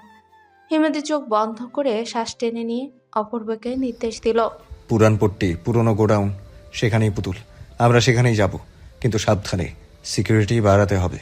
প্রতিটা কোণ কোণ সাফ করে যেতে হবে। অপূর্ব দ্রুত সিকিউরিটি টিমের সঙ্গে যোগাযোগ করে প্রস্তুতি নিতে শুরু করে। হিমাদ্রি এক পা এগিয়ে বলে, পুতুলকে ফিরে পেতে হবে, আর কোনো সময় নষ্ট নয়। ডেরায় পৌঁছানোর জন্য প্রস্তুত হলো তারা। স্নায়ুর চাপের মধ্যে কেবল একটাই চাওয়া, পুতুলকে ফিরে পাওয়া। তারা রওনা দিল। অর্ধেক রাস্তা পেরিয়ে তাদের সাথে আরো 20 থেকে 30 জন যোগ হলো। সবার মুখে একটাই উদ্দেশ্য, পুতুলকে উদ্ধার করা। হিমাদ্রি একটু বাঁকা হাসে। তার চোখে এক অদ্ভুত দৃঢ়তা ছিল। মনে মনে বলল, এইবার বুঝো কার কলিজাতে হাত দিয়েছে। তার মনে ছিল পুতুলের প্রতি তার ভালোবাসা, আর সেই ভালোবাসার জন্য সে কোনো কিছুই ছাড়বে না। প্রতিটি পদক্ষেপ যেন সে এক নতুন প্রতিশ্রুতি নিচ্ছিল। শত্রু যতই শক্তিশালী হোক, সে পুতুলকে ফিরে পাবে, এটাই তার একমাত্র লক্ষ্য। তাদের সঙ্গী আরও শক্তিশালী হচ্ছিল। পথে পথে সিকিউরিটি টিম প্রস্তুত হচ্ছিল। হিমাদ্রি এবার শুধু একটাই চিন্তা করে চলেছে, পুতুলকে উদ্ধার করলেই তার জীবনে আসল শান্তি ফিরবে। অবশেষে তারা সেই ডেরাতে পৌঁছায়। বিশাল একটা পুরনো গোডাউন, চারপাশে পরিত্যক্ত পরিবেশ, যেন এক রহস্যের আধারে ঢাকা। হিমাদ্রি সবার দিকে একটা দৃষ্টিতে তাকিয়ে থামিয়ে দিয়ে বলে, এই ডেরা পুরোটা ঘিরে ফেলো তোমরা, আমি ভেতরে যাচ্ছি। তার চোখের দৃঢ়তা ছিল। মনে হচ্ছিল যেন কোনো কিছু তাকে থামাতে পারবে না। বাকি সদস্যরা একে একে জায়গাটায় ঘিরে ফেলে, নিরাপত্তার সব ব্যবস্থা নিশ্চিত করে। হিমাদ্রি এক মুহূর্তের জন্য পেছন ফিরে তাকালো। তারপর গভীর শ্বাস নিয়ে সোজা ডেরার ভেতরে প্রবেশ করে। ভেতরে প্রবেশ করতেই হিমাদ্রির অন্তরাত্মা কেঁপে ওঠে। পুতুলকে ঝুলিয়ে বেঁধে রেখেছে। তার সাদা ব্যান্ডেজখানা রক্তে রঞ্জিত হয়ে গেছে। মুহূর্তেই তার চোয়াল শক্ত হয়ে গেল। রাগে তার রক্ত টকবক করতে শুরু করে। আর একটু ভালোভাবে পর্যবেক্ষণ করে হিমাদ্রি মাস্ক পরা লোকটাকে দেখে, যে এখনো হাসতে হাসতে তাকে লক্ষ্য করছে। লোকটার হাসি ছিল একদম বিদঘুটে, যেন ভয়ঙ্কর কিছু ঘটানোর প্রস্তুতি নিচ্ছে। পুরানপট্টি শহরের মধ্যে পুরনো গোডাউন, সেখানে অপেক্ষা করছি। লোকটি বলল। তার চোখে বিদ্যুৎ ঝলা এক ধরনের তাজ ছিল। হিমাদ্রি রক্তচক্ষু নিয়ে সেই লোকটার দিকে তাকালো। তার চোখে ছিল ক্ষিপ্রতা, ভয় কিংবা কোনো অনুভূতি ছিল না। যেন মৃত্যুকে নিজের হাতে নিয়ন্ত্রণ করছে। তার শরীর থেকে উত্তেজনা ছড়িয়ে পড়ছিল, যেন এক মুহূর্তে ওই লোকটাকে চূর্ণ বিচূর্ণ করে ফেলতে চাচ্ছিল। সে এবার কাউকে আর ছেড়ে দিতে রাজি নয়। পুতুলের জন্য সমস্ত কিছু করতে প্রস্তুত। কত বড় সাহস তোর! তোর জানের ভয় ডর নেই? এই হিমাদ্রির জানের দিকে হাত বাড়িয়েছিস? তোর হাত কেটে টুকরো টুকরো করে দেব। তার কণ্ঠ ছিল এমন এক রাগে পূর্ণ, যেন তার পুরো অস্তিত্ব ওই মুহূর্তে ধ্বংসাত্মক শক্তিতে পরিণত হয়ে গেছে। সে লোকটির দিকে ধীরে ধীরে এগোতে শুরু করে, কিন্তু ঠিক সেই মুহূর্তে আরো 4 জন লোক বের হয়ে আসে, যারা চেপে দাঁড়িয়ে হিমাদ্রির পথ রোধ করে। হিমাদ্রির কপালে রগ ফুলে লাল হয়ে গেছে। শরীরের প্রতিটি অংশে তীব্র রাগের সঞ্চার হচ্ছে। তার পায়ের নিচে পৃথিবী যেন ঘুরে যাচ্ছিল, কিন্তু সে থামল না। পুতুলের জন্য এই মুহূর্তে তার কাছে অন্য কিছুই গুরুত্বপূর্ণ নয়। একমাত্র সে ওই বেঈমানদেরকে শিক্ষা দিতে পারবে। সে প্রথম এক পা এগিয়ে গেছিল এবং তারপর পুরো শক্তি দিয়ে এক হাঁটু দিয়ে ঝাঁপিয়ে পড়ল। তার হাতে থাকা মুষ্টি তীক্ষ্ণ লোহার মতো শানিত হয়েছিল, আর তার চোখের দৃষ্টি ছিল একটি প্রতিশোধ। মনে দাঁড়িয়ে থাকা লোকেরা একে একে এগিয়ে আসতে চেষ্টা করলো, কিন্তু হিমাদ্রির গতি ছিল তীব্র, যেন সে আকাশের মতো দ্রুত। প্রথম জনের দিকে 1 সেকেন্ডও না ভেবে সে চরম সৃষ্টির মতো একটা ঘুষি লাগালো। সেই লোকটির পিছিয়ে গিয়ে ডালপালা ছড়িয়ে পড়ে। আরেকজনকে কোনোই দিয়ে ধাক্কা দিয়ে ফেলে দিল মাটিতে। কনিষ্ঠ 2 লোক এসে গলা চেপে ধরতে চাইল, কিন্তু হিমাদ্রির পায়ের এক তীক্ষ্ণ লাথিতে একজন মাথায় আছড়ে পড়ল, আরেকজন মাটিতে পেছনে পড়ে গেল। 3টে গুঁতো আর একটা ঘুষি ছিল পরবর্তী আক্রমণ, যে কারণে তার দিকে এগোনো সব লোক এবার একেবারেই পালাতে লাগলো। ধুলি আর ধোঁয়া, রক্তে মাখামাখি হয়ে গেল সেই জায়গা। হিমাদ্রি রিভলভারটা বের করলো এবং তার চোখে যেভাবে আগুন জ্বলছিল, তাতে কোনো রকম দয়া বা পিছুটান ছিল না। একে একে পালাতে থাকা লোকগুলোর পায়ে গুলি করতে শুরু করে। প্রথমটা যে লোকটা পালাতে চেষ্টা করেছিল, তার পায়ে গুলি রাখতেই সে মাটিতে পড়ে গেল। পরের জনের দিকে লক্ষ্য রেখে গুলি করলো, আবার তার পা ছিন্ন ভিন্ন হয়ে পড়ে গেল।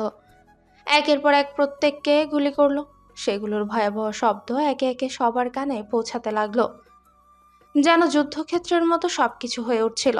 বাকি 2 জন, যারা সবচেয়ে দ্রুত পালাচ্ছিল, তাও দ্রুত ঠেকিয়ে দিয়ে তাদের পায়ে গুলি করে ফেলে দিল হিমাদ্রি।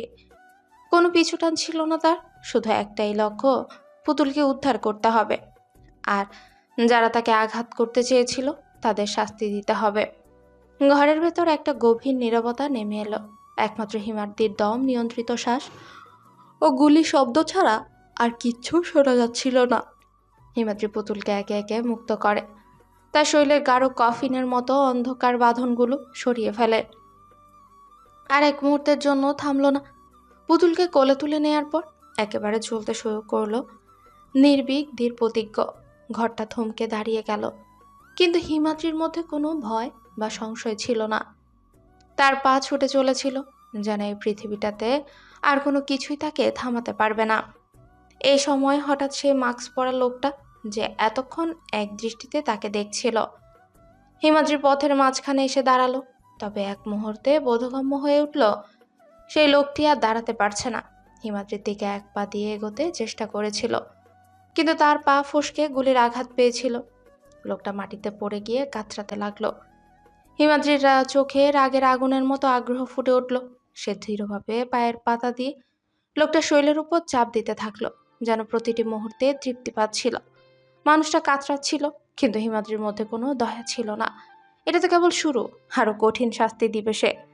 বাহিরে এসে হিমাদ্রি অপূর্বকে বলে, অপূর্ব মাথা নেড়ে সম্মতি জানালো। ঠিক আছে স্যার।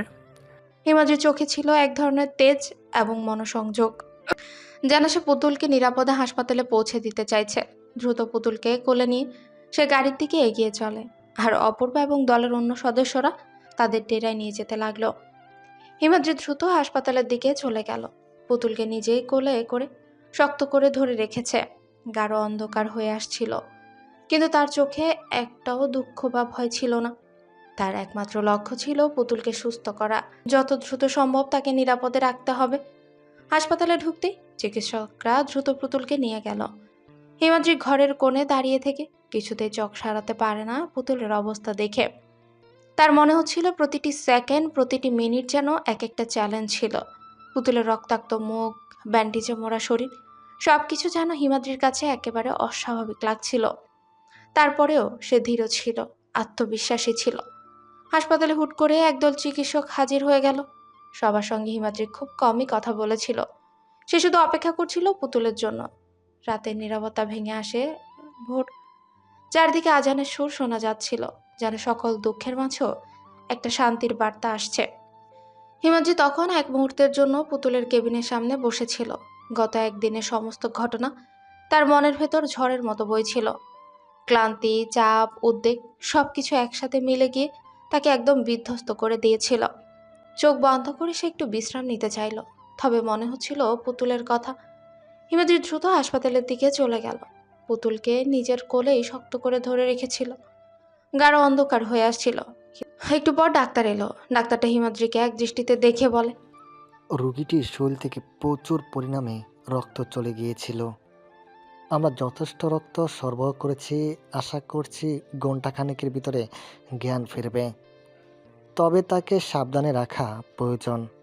কোনো অযথা উত্তেজনা বা চাপ দিবেন না, শান্ত পরিবেশে রাখবেন।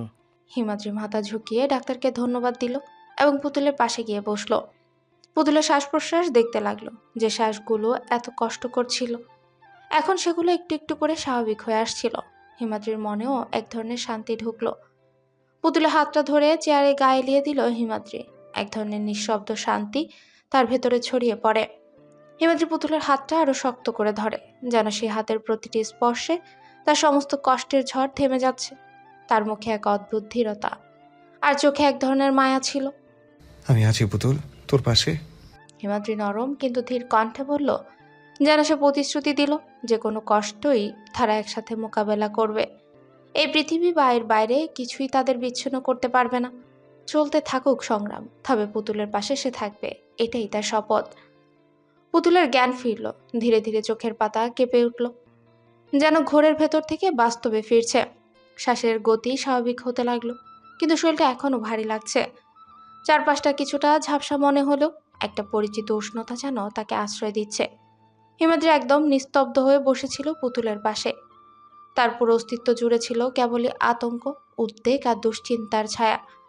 মনে হচ্ছিল যেন এই সময়টা থমকে গেছে, এক অনিশ্চিত অন্ধকারের মধ্যে সে আটকে গেছে। কিন্তু পুতুলের চোখ দুটো খুলতেই সে অন্ধকার যেন এক ঝলক রোদে উধাও হয়ে গেল। এক মুহূর্তের জন্য হিমাদ্রি কিছুই বলতে পারল না, শুধু নিঃশব্দে তাকিয়ে রইল পুতুলের চোখের দিকে, যেখানে ধীরে ধীরে জীবন ফিরে আসছে। বুকের ভেতর জমে থাকা দমটা স্বস্তির সঙ্গে ছাড়ল সে। মনে হলো এতক্ষণ যেন শ্বাস নিচ্ছিল না। তার ঠোঁটের কোণে ফুটে ওঠে এক তৃপ্তির হাসি, একটা স্বস্তি, ভালোবাসার আর ফিরে পাওয়া হাসি। সে আর নিজেকে ধরে রাখতে পারল না। পুতুলের কপালে ঝুঁকে অজস্র চুমুক দিতে লাগলো, যেন ওইভাবেই সে প্রকাশ করতে চায় তার মনের গভীরে আবেগ। প্রতিটি চুমুতে মিশে থাকলো তার ব্যাকুলতা, তার কৃতজ্ঞতা, তার সমস্ত ভালোবাসা। পুতুল চোখ বুজে রয়, তার অবসন্ন শরীর হলেও হিমাদ্রির এই আদরে যেন এক অদ্ভুত শান্তি অনুভব করলো, যেন সব কষ্ট, সব ভয় নিমিষেই মিলিয়ে গেল। এই মুহূর্তে শুধু ভালোবাসাই সত্যি, শুধু এই উষ্ণতা, এই অনুভূতিগুলোই প্রকৃত বাস্তব। পুতুল ধীরে ধীরে চোখ খুলে। তার ক্লান্ত দৃষ্টি হিমাদ্রির মুখের উপর স্থির হলো। চোখে একরাশ প্রশ্ন, একরাশ অনুভূতি, ভয়, আশ্বাস, বাঁচার তৃষ্ণা। হিমাদ্রি গভীর মমতায় তার গাল ছুঁয়ে বলে, তুমি ঠিক আছো তো? পুতুল কয়েক মুহূর্ত চুপ থেকে আস্তে করে মাথা নেড়ে সম্মতি জানালো। তার ঠোঁট নড়ল, যেন কিছু বলতে চায়, কিন্তু গলা দিয়ে কোনো শব্দ বের হলো না। হিমাদ্রি তার হাত শক্ত করে ধরল, যেন আর এক মুহূর্তের জন্য তাকে হারাতে চায় না। পুতুলের ঠোঁটের কোণে ম্লান হাসি ফুটে ওঠে, চোখের কোণে চিকচিক করে ওঠে জল ভেজা আলো। তুই ভয় পাস না পুতুল, আমি আছি, আমি সব সামলে নেব। পুতুলের চোখেও কৃতজ্ঞতার ছায়া ফুটে উঠল। সে জানে হিমাদ্রি কথা দিয়ে কথা রাখে। সে জানে যত বিপদই আসুক হিমাদ্রি তাকে ছেড়ে যাবে না। ওদের মাঝে কিছুক্ষণ নীরবতা নেমে এলো, কিন্তু সেই নীরবতা ছিল বোঝাপড়ার, গভীর অনুভূতির, যেখানে শব্দের কোনো প্রয়োজন ছিল না। হিমাদ্রি পুতুলের হাতটা নিজের হাতে নিয়ে আলতো করে চাপ দিল। তার চোখে গভীর এক মমতা, কণ্ঠস্বরে ছিল এক অদ্ভুত কোমলতা। আমি জানি পুতুল, তুই আমাকে ভালোবাসিস না, দরকার নেই ভালোবাসার। তবু তোর একটু ভালোবাসার আশায় আমি সারাটা জীবন কাটিয়ে দিতে পারি। তোর ভালোবাসা না পেলেও আমার কিচ্ছু যায় আসে না পুতুল। তুই শুধু আমার সঙ্গে থাক, তোর পাশে থাকার জন্য আমাকে সুযোগ দে। তুই প্রাণ ভরে আসবি, সেটা দেখেই আমার শান্তি। তুই শুধু আমার সঙ্গে থাক, তোর ছায়াতে আমার সুখ। তুই সুখে থাকলেই আমার শান্তি। পুতুলের চোখে জল টলমল করছিল, কিন্তু সে চুপ ছিল। তার ঠোঁট নড়ে উঠল, কিন্তু শব্দ বের হলো না। হিমাদ্রির কথা শুনে তার বুকের মধ্যে কেমন একটা শূন্যতা অনুভব হলো, যেন অনেকদিন পর কেউ তার মনের গভীরে স্পর্শ করেছে। হিমাদ্রি আস্তে করে পুতুলের কপালে ঠোঁট ছুঁয়ে দিল। সেই স্পর্শে ছিল অদ্ভুত এক আশ্বাস, একটা প্রতিশ্রুতি, যে কোনো ঝড়ঝাপটা এলেও সে পুতুলের পাশে থাকবে। হাসপাতালের সেই ছোট্ট কেবিনে যেন সমস্ত পৃথিবী থেমে গেল। শুধু হিমাদ্রি আর পুতুল, তাদের ভাঙা গড়া আর না বলা ভালোবাসার গল্প। একটু পরেই কেবিনের দরজায় একটা টোকা পড়ে। হিমাদ্রি চমকে তাকায়। দরজা খুলে ভেতরে ঢুকে ডাক্তার, সঙ্গে একজন নার্স। ডাক্তার পুতুলের দিকে তাকিয়ে মৃদু হেসে বলে, কেমন আছেন এখন? পুতুল কিছু বলল না, শুধু মাথা হালকা কাঁপিয়ে জানিয়ে দিল সে ঠিক আছে। ডাক্তার ধার বাড়িয়ে পুতুলের নাড়ি দেখলেন, চোখের পাতা তুলে পরীক্ষা করলেন, তারপর বললেন, ভালোই অল্প ক্ষতি হয়েছে, তবে শরীর খুব দুর্বল, বিশ্রাম নিতে হবে, বেশি চিন্তা করবেন না। হিমাদ্রি এক দৃষ্টিতে পুতুলের দিকে তাকিয়েছিল, যেন তার সমস্ত পৃথিবী এই একটা মানুষেই আটকে আছে। ডাক্তার হিমাদ্রির অভিব্যক্তি দেখে মৃদু হেসে বললেন, রোগীর প্রতি এতটা যত্নবান হলে তো দ্রুত সুস্থ হয়ে যাবে, সাবধানে থাকবেন। হিমাদ্রি মাথা ঝাঁকালো। ডাক্তার কিছু ওষুধ লিখে নার্সকে দিলেন, তারপর বললেন, খাবার ঠিকমতো খেতে হবে, শরীরে পুষ্টির ঘাটতি আছে। পুতুলের চোখ ভিজে ওঠে।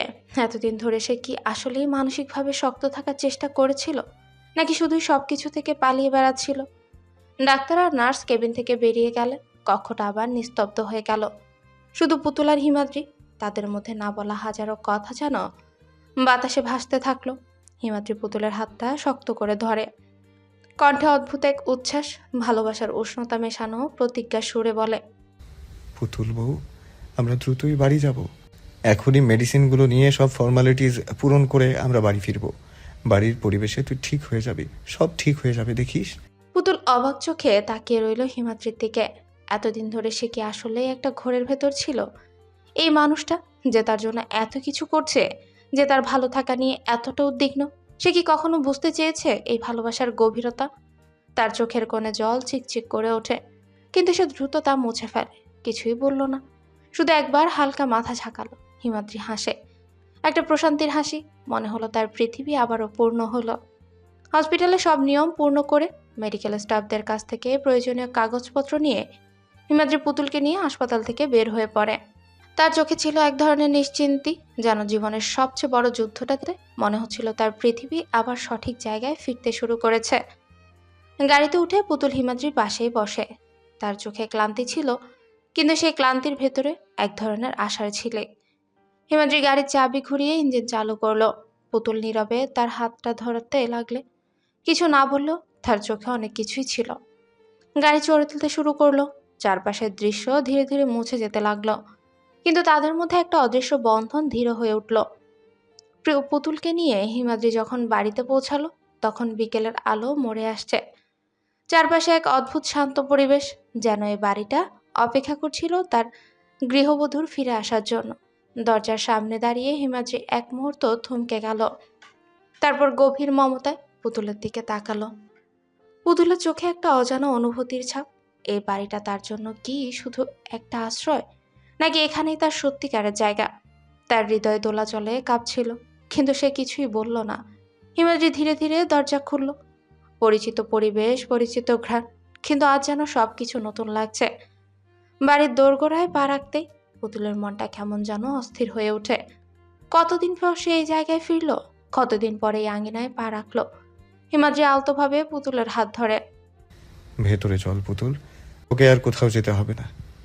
পুতুল ধীরে ধীরে মাথা নিচু করে বাড়ির ভেতর পা রাখে।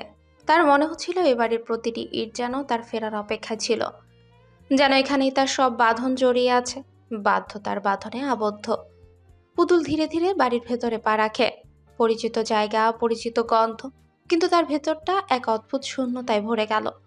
মনে হলো সে যেন এক নতুন জীবনে প্রবেশ করছে, একটা অনিশ্চিত ভবিষ্যতের দিকে এগিয়ে যাচ্ছে। হিমাদ্রি তার হাতটা শক্ত করে ধরেছিল, যেন আশ্বাস দিচ্ছে সে একা নয়, কখনো একা হবে না। হিমাদ্রি তাকে সোজা শোবার ঘরে নিয়ে গেল, বিছানার পাশে বসিয়ে বলে, তুই আগে একটু বিশ্রাম নে, আমি তোর জন্য গরম দুধ নিয়ে আসছি। ডাক্তার বলেছে তোকে ভালো করে খেতে হবে, শরীর অনেক দুর্বল। পুতুল চুপচাপ বসে রইল। এই মানুষটা তাকে নিয়ে কতটা চিন্তিত, কতটা যত্নশীল, সবকিছু সে দেখেছে, অনুভব করছে, কিন্তু তার নিজের মনের গভীরে যেন এক বিশাল শূন্যতা। হিমাদ্রি কিচেনে চলে গেলে পুতুল চোখ বন্ধ করে বিছানায় হেলান দেয়। হঠাৎ করে তার মনে পড়ে গেল অনেক পুরনো স্মৃতি। এই ঘরেই তার বিয়ে হয়েছিল, এই ঘরেই সে নতুন জীবনে শুরু করেছিল, আর এখানেই কত কান্না, কত অভিমান জমে আছে। সে কি সত্যি এই জীবনের সঙ্গে মানিয়ে নিতে পারবে? বাধ্যতার এই বন্ধন কি কোনোদিন ভালোবাসার বাঁধনে বদলাবে? তার ভাবনার মাঝে হিমাদ্রি ফিরে এলো, হাতে এক গ্লাস গরম দুধ। বিছানায় বসে গ্লাসটা পুতুলের দিকে এগিয়ে দিয়ে বলে, খেয়ে নে প্লিজ, তুই সুস্থ না হলে আমি ঠিক থাকতে পারবো না। পুতুল কোনো কথা না বলে ধীরে ধীরে গ্লাসটা হাতে নিল। গ্লাসের গরম ছোঁয়া যেন তার বরফ হয়ে যাওয়া মনটাকে একটু উষ্ণতা দিল। হিমাদ্রি তাকে গভীর দৃষ্টিতে দেখছিল, এক মুহূর্ত চুপ থেকে বলল, পুতুল, আমি তোকে কষ্ট দিতে চাই না, আমি শুধু চাই তুই ভালো থাক, আমার সঙ্গে থাক। পুতুল গ্লাসের ভেতরে তাকিয়ে রইল, কিছু বলল না, কিন্তু তার চোখের কোণে এক ফোঁটা জল চিকচিক করে ওঠে। হিমাদ্রি তার হাতটা আলতো করে ধরে। তার কণ্ঠস্বরে ছিল এক অদ্ভুত কোমলতা। একদিন হয়তো তুই বুঝবি পুতুল, একদিন হয়তো তুই আমার ভালোবাসার মূল্য দিতেই শিখবি। পুতুল আস্তে করে চোখ বন্ধ করে। হিমাদ্রি ধীরে ধীরে পুতুলের কপালের কাছে ঝুঁকে আসে। পুতুল নিঃশব্দে বসেছিল, কোনো প্রতিক্রিয়া ছিল না, শুধু গভীর এক অজানা অনুভূতিতে হারিয়ে গিয়েছিল। হিমাদ্রি এক মুহূর্ত থমকে গেল, যেন তার মনের সমস্ত আবেগ এক জায়গায় জমা হলো। তারপর খুব আলতো করে পুতুলের কপালে এক নরম চুমু এঁকে দিল, একটা আশ্বাসের, ভালোবাসার আর প্রতিজ্ঞার চুমু। সেই স্পর্শে পুতুলের চোখ বন্ধ হয়ে এলো। তার ভেতরে যেন এক নতুন উষ্ণতা ছড়িয়ে পড়ে, এক অদ্ভুত প্রশান্তি। হিমাদ্রির ভালোবাসা সে হয়তো এখনো পুরোপুরি বুঝতে পারেনি, কিন্তু এই মুহূর্তে তার মনে হলো সে সত্যিই একা নয়। তার বুকের গভীরে একটা নরম আবেগ ঢেউ খেলল। তার এই বাধ্যতার বাঁধন হয়তো একদিন সত্যিই ভালোবাসার বাঁধনে পরিণত হবে। হিমাদ্রি ধীরে ধীরে পুতুলকে নিজের বুকের কাছে টেনে নিল। পুতুল প্রথমে কিছুটা অনড় ছিল, যেন কিছু বুঝতে পারছিল না, কিন্তু হিমাদ্রির উষ্ণ স্পর্শে ধীরে ধীরে নিজেকে শিথিল করলো। হিমাদ্রি শক্ত করে তাকে জড়িয়ে ধরলো, যেন আর এক মুহূর্তের জন্য তাকে হারাতে চায় না। তার বুকের স্পন্দন পুতুল স্পষ্ট অনুভব করছিল, একটা আশ্বাস, একটা নির্ভরতার স্পন্দন। পুতুল চোখ বন্ধ করে। এতদিন ধরে যে শূন্যতা তাকে গ্রাস করছিল, আজ যেন তা একটু হলেও পূর্ণ হলো। হিমাদ্রি তার চুলে আলতো করে হাত বুলিয়ে দিল, কপালে একটা কোমল চুমু এঁকে দিয়ে ফিসফিস করে বলল, এভাবেই থাক পুতুল, সব কিছু ঠিক হয়ে যাবে। পুতুল কোনো উত্তর দিল না, শুধু নিঃশব্দে আরো একটু গভীরভাবে হিমাদ্রির বুকে মুখ গুজে দিল। এই প্রথম তাদের মধ্যে কোনো বাধা ছিল না, ছিল না কোনো দ্বিধা। হিমাদ্রি আর পুতুল একসাথে জড়িয়ে ধরে ঘুমিয়ে রইল, একটা গভীর প্রশান্তির ঘুম, যেখানে কোনো ব্যথা নেই, কোনো ভয় নেই, শুধু নির্ভরতা আর একসঙ্গে থাকার এক অব্যক্ত অনুভূতি। সন্ধ্যায় হিমাদ্রির ঘুম ভাঙল। ঘরটা আধো অন্ধকার, জানলা দিয়ে মৃদু বাতাস ঢুকছে। পাশেই শান্তভাবে ঘুমিয়ে আছে পুতুল, তার নিঃশ্বাসের ওঠানামা হিমাদ্রির কানে স্পষ্ট শোনা যাচ্ছে। হিমাদ্রি কিছুক্ষণ পুতুলের মুখের দিকে তাকিয়ে রইল। ঘুমন্ত পুতুলকে এত নির্ভরতায় এত শান্ত মনে হচ্ছে যে তাকে ডাকতে মন চাচ্ছিল না। কিন্তু জানে ওকে এখন ওঠাতে হবে। সে ধীরে ধীরে উঠে ফ্রেশ হয়ে নিল। তারপর পুতুলের পাশে বসে তার গালে হাত রাখলো। পুতুল ওঠ, সন্ধ্যা হয়ে গেছে, ফ্রেশ হয়ে নে। পুতুল চোখ বন্ধ করে ঘুমিয়ে ওঠে, যেন এক্ষুনি উঠতে ইচ্ছে করছে না। হিমাদ্রি হেসে ফেলে। পুতুল বউ, আজ বেশি ঘুমালে আবার মাথা ধরবে, ফ্রেশ হয়ে আয়। পুতুল ধীরে ধীরে চোখ খুলে কিছুক্ষণ বোঝার চেষ্টা করলো, তারপর আস্তে করে উঠে বসে। হিমাদ্রির চোখে এক পলক আদর ভেসে উঠল। পুতুল একবার হিমাদ্রির দিকে তাকালো, তারপর কোনো কথা না বলে ধীর পায়ে ওয়াশরুমের দিকে এগিয়ে গেল। হিমাদ্রি এক দৃষ্টিতে তাকিয়ে রইল তার দিকে। হিমাদ্রি পুতুলের জন্য নাস্তা নিয়ে বসেছিল। পুতুল ফ্রেশ হয়ে এসে তাকিয়ে দেখলো টেবিলে ওর জন্য খাবার সাজিয়ে রাখা। হিমাদ্রি হাসি মুখে বলল, বস, আমি নিজে হাতে খাইয়ে দেবো। পুতুল একটু অবাক হলো, তবে কিছু বলল না। চুপচাপ এসে হিমাদ্রির সামনে বসে। হিমাদ্রি প্লেট থেকে একটা টোস্ট তুলে ওর মুখের সামনে ধরে। মুখ খোল পুতুল বউ। পুতুল এক মুহূর্ত ইতস্তত করলো, তারপর আস্তে করে মুখ খুলল। হিমাদ্রি সাবধানে খাইয়ে দিতে লাগলো, যেন এটা তার সবচেয়ে বড় দায়িত্ব। পুতুল একদম চুপচাপ খাচ্ছিল, কিন্তু তার মনে মনে একটা অদ্ভুত অনুভূতি হচ্ছিল। এতদিন ধরে ওর যত্ন নেওয়ার মতো কেউ ছিল না, অথচ এই মানুষটা, যাকে সে কখনোই মন থেকে চায়নি, সেই আজ তাকে এত ভালোবাসা দিয়ে আগলে রেখেছে। হিমাদ্রি খাওয়াতে খাওয়াতে মৃদু স্বরে বলে, তুই এত চুপ কেন, খারাপ লাগছে? পুতুল মাথা নেড়ে নাসূচক উত্তর দিল। হিমাদ্রি আবার একটা টোস্ট তুলে ওর মুখের সামনে ধরে। চোখের ভেতর যেন হাজারো কথা ভাসছিল। তুই চাইলেও না চাইলেও আমি তোকে এভাবেই আগলে রাখবো পুতুল। হিমাদ্রি পুতুলকে নাস্তা খাইয়ে ওষুধ খাইয়ে দিয়ে একটু বাইরে বেরিয়ে গেল। পুতুল একটু সময় নিয়ে খাওয়ার পর হিমাদ্রি অসংখ্য নির্দেশনা এবং ভালোবাসার মাঝে অনুভব করলো এক অদ্ভুত প্রশান্তি। হিমাদ্রি বের হওয়ার পর পুতুল জানলার পাশে বসে একটু বাইরে তাকালো। বাইরে স্নিগ্ধ বাতাস এবং আকাশের রং যেন তার মনকে একটু হলেও শান্তি দিল। কিন্তু হিমাদ্রির সঙ্গে কাটানো সেই মুহূর্তগুলো তার মনে ঘুরপাক খাচ্ছিল। এতদিন পরে একটা মানুষ এতটা যত্নশীল হয়ে উঠেছে তার জন্য। হিমাদ্রি তার ডেরায় এসেছে কালকের আটক করা লোকগুলোকে দেখতে। হিমাদ্রি এক পলক অপূর্বের দিকে তাকিয়ে বলল, অপূর্ব, সেই মাস্ক পরা লোকটিকে নিয়ে আয়, আমি তার মুখটা দেখতে চাই। জি স্যার, আনছি। বলেই সে ডেরার ভেতর রুম থেকে সেই লোকটাকে নিয়ে আসলো। হিমাদ্রি অপূর্বের নির্দেশে লোকটাকে রুমে এনে চেয়ারে বেঁধে দিল। লোকটির গুলি খাওয়া পা এখনো রক্তাক্তই ছিল, প্যান্টে রক্ত শুকিয়ে লেগে গেছে। রক্তের সেই দাগ দেখে এক মুহূর্তের জন্য হিমাদ্রির মুখে একটা বাঁকা হাসি ফুটে ওঠে। তার চোখে যেন এক ধরনের তীব্র উন্মাদনা ছিল, যা বলছিল এই লোকটা তার জন্য এক নতুন অধ্যায়ের সূচনা হতে যাচ্ছে। হিমাদ্রি চেয়ারে আরাম করে বসলো, পায়ের উপর পা তুলে। তার চোখে যে উন্মাদনা ছিল তা আরও স্পষ্ট হয়ে ওঠে। তার মধ্যে একটা অদ্ভুত শান্তি ছিল, যেন সে কোনো ধরনের বিজয় লাভ করেছে। লোকটা রক্তাক্ত পা আর শুকিয়ে থাকা রক্ত দেখে তার মন অস্থির হলেও তার চোখে এক ধরনের জেদ স্পষ্ট ছিল। এই লোকটি তার জন্য একটা বড় রহস্যের চাবিকাঠি হতে পারে। অপূর্বকে এক পলক তাকিয়ে হিমাদ্রি ধীরে ধীরে বলে, মুখের মাস্কটা খুলে ফেলো, আমি তার মুখ দেখতে চাই। তার কণ্ঠে কোনো দ্বিধা ছিল না, একেবারে নির্দ্বিধায় সে নির্দেশটা দিল। অপূর্ব সশব্দে মাস্কটি খুলতে শুরু করে। মাস্কটা খুলে গেলে লোকটার মুখে হিমাদ্রি লোকটার মুখ দেখে আরো একবার তাচ্ছিল্যের হাসি দিয়ে বলে, আমি জানতাম তুমিই হবে। তার কণ্ঠে যেন কোনো ধরনের ভয়ের ছাপ ছিল না, বরং এক ধরনের প্রতিশোধের আনন্দ ছিল। তার চোখে ছিল এক উন্মাদ দৃঢ়তা, যেন সে নিশ্চিত ছিল এই লোকটার সামনে তার জয় অবিশ্বাস্যভাবে। ভাগ্যিস মুখোশের আড়ালে থাকা তোমাদের চেহারা পুতুল রানী দেখেনি। হিমাদ্রি বলল, তার কথা যেন এক নির্দেশ, এক হুমকি। একটা কথা ভুলে যেও না তোমরা, পুতুলকে আগলে রাখার জন্য হিমাদ্রি চৌধুরী আছে। আমি তো হাতে ঝিনুক কুড়োনোর মতো আগলে রাখবো। লোকটা ব্যথায় ঘুমিয়ে উঠছিল, তার ঠোঁট কাঁপছিল, কিন্তু কোনো শব্দ বের হচ্ছিল না।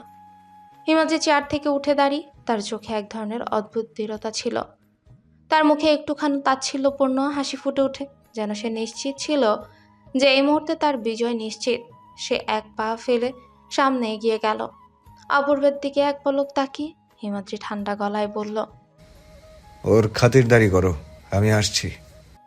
তারপর গমগমে পায়ে সে রুম থেকে বের হয়ে গেল, যেন তার অদূর ভবিষ্যতের কোনো পরিণতি আগে থেকেই নিশ্চিত। অপূর্ব কিছুক্ষণ চুপচাপ দাঁড়িয়ে রইল। হিমাদ্রির নির্দেশনা সবসময় এমন ছিল। নির্বোধের জন্য কেবল গুমট ভয়ের রাজত্ব, আর তার শত্রুদের জন্য ছিল কঠোর পরিণতি। হিমাদ্রি বাসায় ফিরে পুতুলকে দেখল, সে ঘুমিয়ে পড়েছে। তার নরম মুখে শান্তি ছিল, কিন্তু কম্বলটা গা থেকে ফেলে দিয়ে বিছানায় শুয়ে আছে। পুতুলের এই ছোট ছোট বাচ্চামো তার খুব ভালো লাগে। সেসব দেখে তার মনে এক অদ্ভুত শান্তিতে ভরে ওঠে। হিমাদ্রি মৃদু পায়ে এগিয়ে গিয়ে পুতুলের পাশেই দাঁড়ায়। তারপর খুব সাবধানে কম্বলটা তুলে পুতুলের গায়ে জড়িয়ে দেয়। কিছুক্ষণ সে দাঁড়িয়ে রইল। পুতুলের ঘুমের গভীরতা আর নির্ভেজাল শান্তির মাঝে নিজেকে হারিয়ে ফেলে। পুতুলের মুখে এক ছোট্ট হাসি ফুটে ওঠে, যেন ঘুমের মাঝেও তার সঙ্গীর স্পর্শ অনুভব করছে। হিমাদ্রি আর কিছু বলল না, শুধু একটাবার চুপচাপ তাকিয়ে রয়। হিমাদ্রি ধীরে ধীরে ফ্রেশ হয়ে এসে পুতুলের পাশে শুয়ে পড়ে।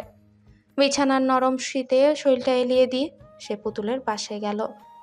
পুতুলের শ্বাস প্রশ্বাসের মৃদু শব্দ তাকে এক অদ্ভুত শান্তি দিচ্ছিল। ধীরে ধীরে পুতুলের হাতে হাত রেখে নিজের চোখ বন্ধ করে। তাদের মধ্যে কোনো শব্দ ছিল না, তবে অনুভূতিগুলো ছিল প্রবল। একে অপরের উপস্থিতি তাদের জন্য এক পৃথিবী হয়ে উঠেছিল, যেখানে সমস্ত ঝামেলা, ক্লান্তি আর চিন্তা দূরে সরে গেছে। শুধু ছিল হিমাদ্রি আর পুতুল, একটা নিঃশব্দ ভালোবাসার বন্ধনে বাঁধা। সকালে সোনালি আলো যখন জানলার ফাঁক দিয়ে ঘরের ভেতরে এসে পড়ে, হিমাদ্রির ঘুম ভেঙে যায়। পাশে তাকিয়ে দেখে পুতুল এখনো ঘুমিয়ে আছে। তার শান্ত মায়াময় মুখশ্রী যেন কোনো শিল্পীর নিখুঁত তুলির আচর। হিমাদ্রির মনে হলো, এমন অপরূপ দৃশ্যর সামনে শব্দহীন ভালোবাসাই সবচেয়ে গভীর অনুভূতি। পুতুলের ঘুমন্ত মুখের কোমল রেখাগুলো যেন হিমাদ্রির হৃদয়ে মাদকতা ছড়িয়ে দিল। সে ধীরে ধীরে নিঃশব্দে তার দিকে ঝুঁকে এলো, যেন এক চুম্বকের আকর্ষণে টানা পড়ছে। তার গরম নিঃশ্বাস পুতুলের চোখ মুখ ছুঁয়ে গেল। পুতুল নিস্তেজ চোখে তাকালো, ঘুম জড়ানো স্বরে বলল, কি করছেন? হাতে ব্যথা লেগে যাবে তো। হিমাদ্রি হালকা হাসে। তার গলায় একরকম মোহ জমেছিল। নড়াচড়া করো না, তাহলে ব্যথা পাবো না। এই বলে সে পুতুলের নাকের সাথে নাক ছুঁয়ে দিল। একটা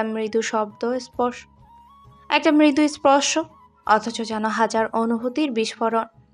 এক নীরব উত্তেজনায় ঘরটা ভারী হয়ে উঠল। বাতাসের মধ্যে যেন অদৃশ্য কম্পন। দুজনের শ্বাস প্রশ্বাসের এক নতুন সুর বেজে উঠল। পুতুলের হাত যখন হিমাদ্রির ঠোঁট ছুঁতে গেল, হিমাদ্রি যেন এক মুহূর্তের সাহসে ভর করে তার ঠোঁটের সাথে নিজের ঠোঁট মিশিয়ে নিল। সময় থমকে গেল। চারপাশের শব্দ সব মিলিয়ে গেল।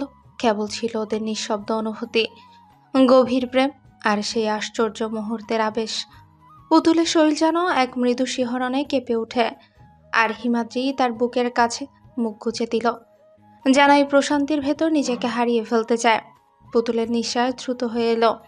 তার শরীরের প্রতিটি রন্ধ্রে রন্ধ্রে যেন ভালোবাসার এক মোহময় স্রোত বয়ে চলেছে।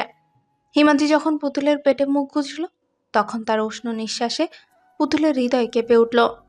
সে আপন মনে হিমাদ্রির চুলে আঙ্গুল চালিয়ে দিল, যেন তার এই ছোঁয়া দিয়ে সে সমস্ত অনুভূতি প্রকাশ করতে চায়। হিমাদ্রি চোখ বন্ধ করে সেই ছোঁয়াটুকু অনুভব করল, যেন এই মুহূর্তটাই তার সমস্ত অস্তিত্ব। ধীরে ধীরে সে আলতো করে এক চুমুক খেয়ে বলল, তুই জানিস না, তোকে ছুঁলেই আমার মনে হয় পুরো পৃথিবীটা আমার হয়ে গেছে। পুতুল কাঁপা কাঁপা গলায় ফিস ফিস করে বলে। হিমাদ্রি, এই এক শব্দের মধ্যে যেন হাজারটা অনুভূতির ঢেউ লুকিয়েছিল। হিমাদ্রি এবার তার মুখ খুলল, দুহাত দিয়ে পুতুলের মুখটা ধরে তার গভীর চোখের দিকে তাকালো। পুতুল এক মুহূর্তের জন্য দৃষ্টি সরাতে পারল না। তোর চোখে আমি হারিয়ে যাই পুতুল, তুই কি আমায় থামাতে পারবি? পুতুল কিছুই বলল না, শুধু আরো শক্ত করে হিমাদ্রির চুলের ভেতর হাত চালিয়ে দিল, যেন বলে দিল, হারিয়ে যান, আমিও হারিয়ে যাব আপনার সাথে। এই সম্পর্কের গভীরে কোনো সংশয় ছিল না, কোনো পিছুটান ছিল না, ছিল শুধু এক শুদ্ধ নীরব টান। এমন এক প্রেম যেখানে সময় থেমে যায়, যেখানে কেবল ওরা দুজনই আছে, আর আছে একে অপরের মাঝে হারিয়ে যাওয়ার গভীর আকাঙ্ক্ষা। বেলা তখন 10:30। হিমাদ্রির ঘুম ভেঙেছে। ঘুম ভাঙলেই দেখল পুতুল তাকে খড়কুটোর মতো আঁকড়ে ধরে আছে। এই দৃশ্যটা দেখে হিমাদ্রির বুকটা শান্তিতে ঝড় বয়ে গেল। মুচকি হেসে পুতুলের ললাটে অধরটা ছুঁয়ে দিয়ে পুতুলের এলোমেলো শরীরটা সুন্দর করে গুছিয়ে দিয়ে ফ্রেশ হতে চলে গেল। লং একটা শাওয়ার নিয়ে বের হয়ে হিমাদ্রি বের হয়ে দেখে পুতুল ঘুম থেকে উঠে বসে আছে। আলগোছে হেসে হিমাদ্রি বলে, মিসেস ফৌজিয়া পুতুল চৌধুরী অবশেষে উঠেছেন? পুতুলের ডাগর ডাগর চোখখানা দিয়ে হিমাদ্রির পানে তাকায়। হিমাদ্রির দিকে তাকাতেই লজ্জায় চোখটা নামিয়ে নেয় পুতুল। হিমাদ্রি ঠোঁট কামড়ে ধরে হাসে, তারপর বলে ওঠে, হয়েছে, আর লজ্জা পেতে হবে না। যাও উঠে ফ্রেশ হয়ে নাও, আমি নাস্তা করে আসি। খাবার নিয়ে মেডিসিনটা নিতে হবে তো।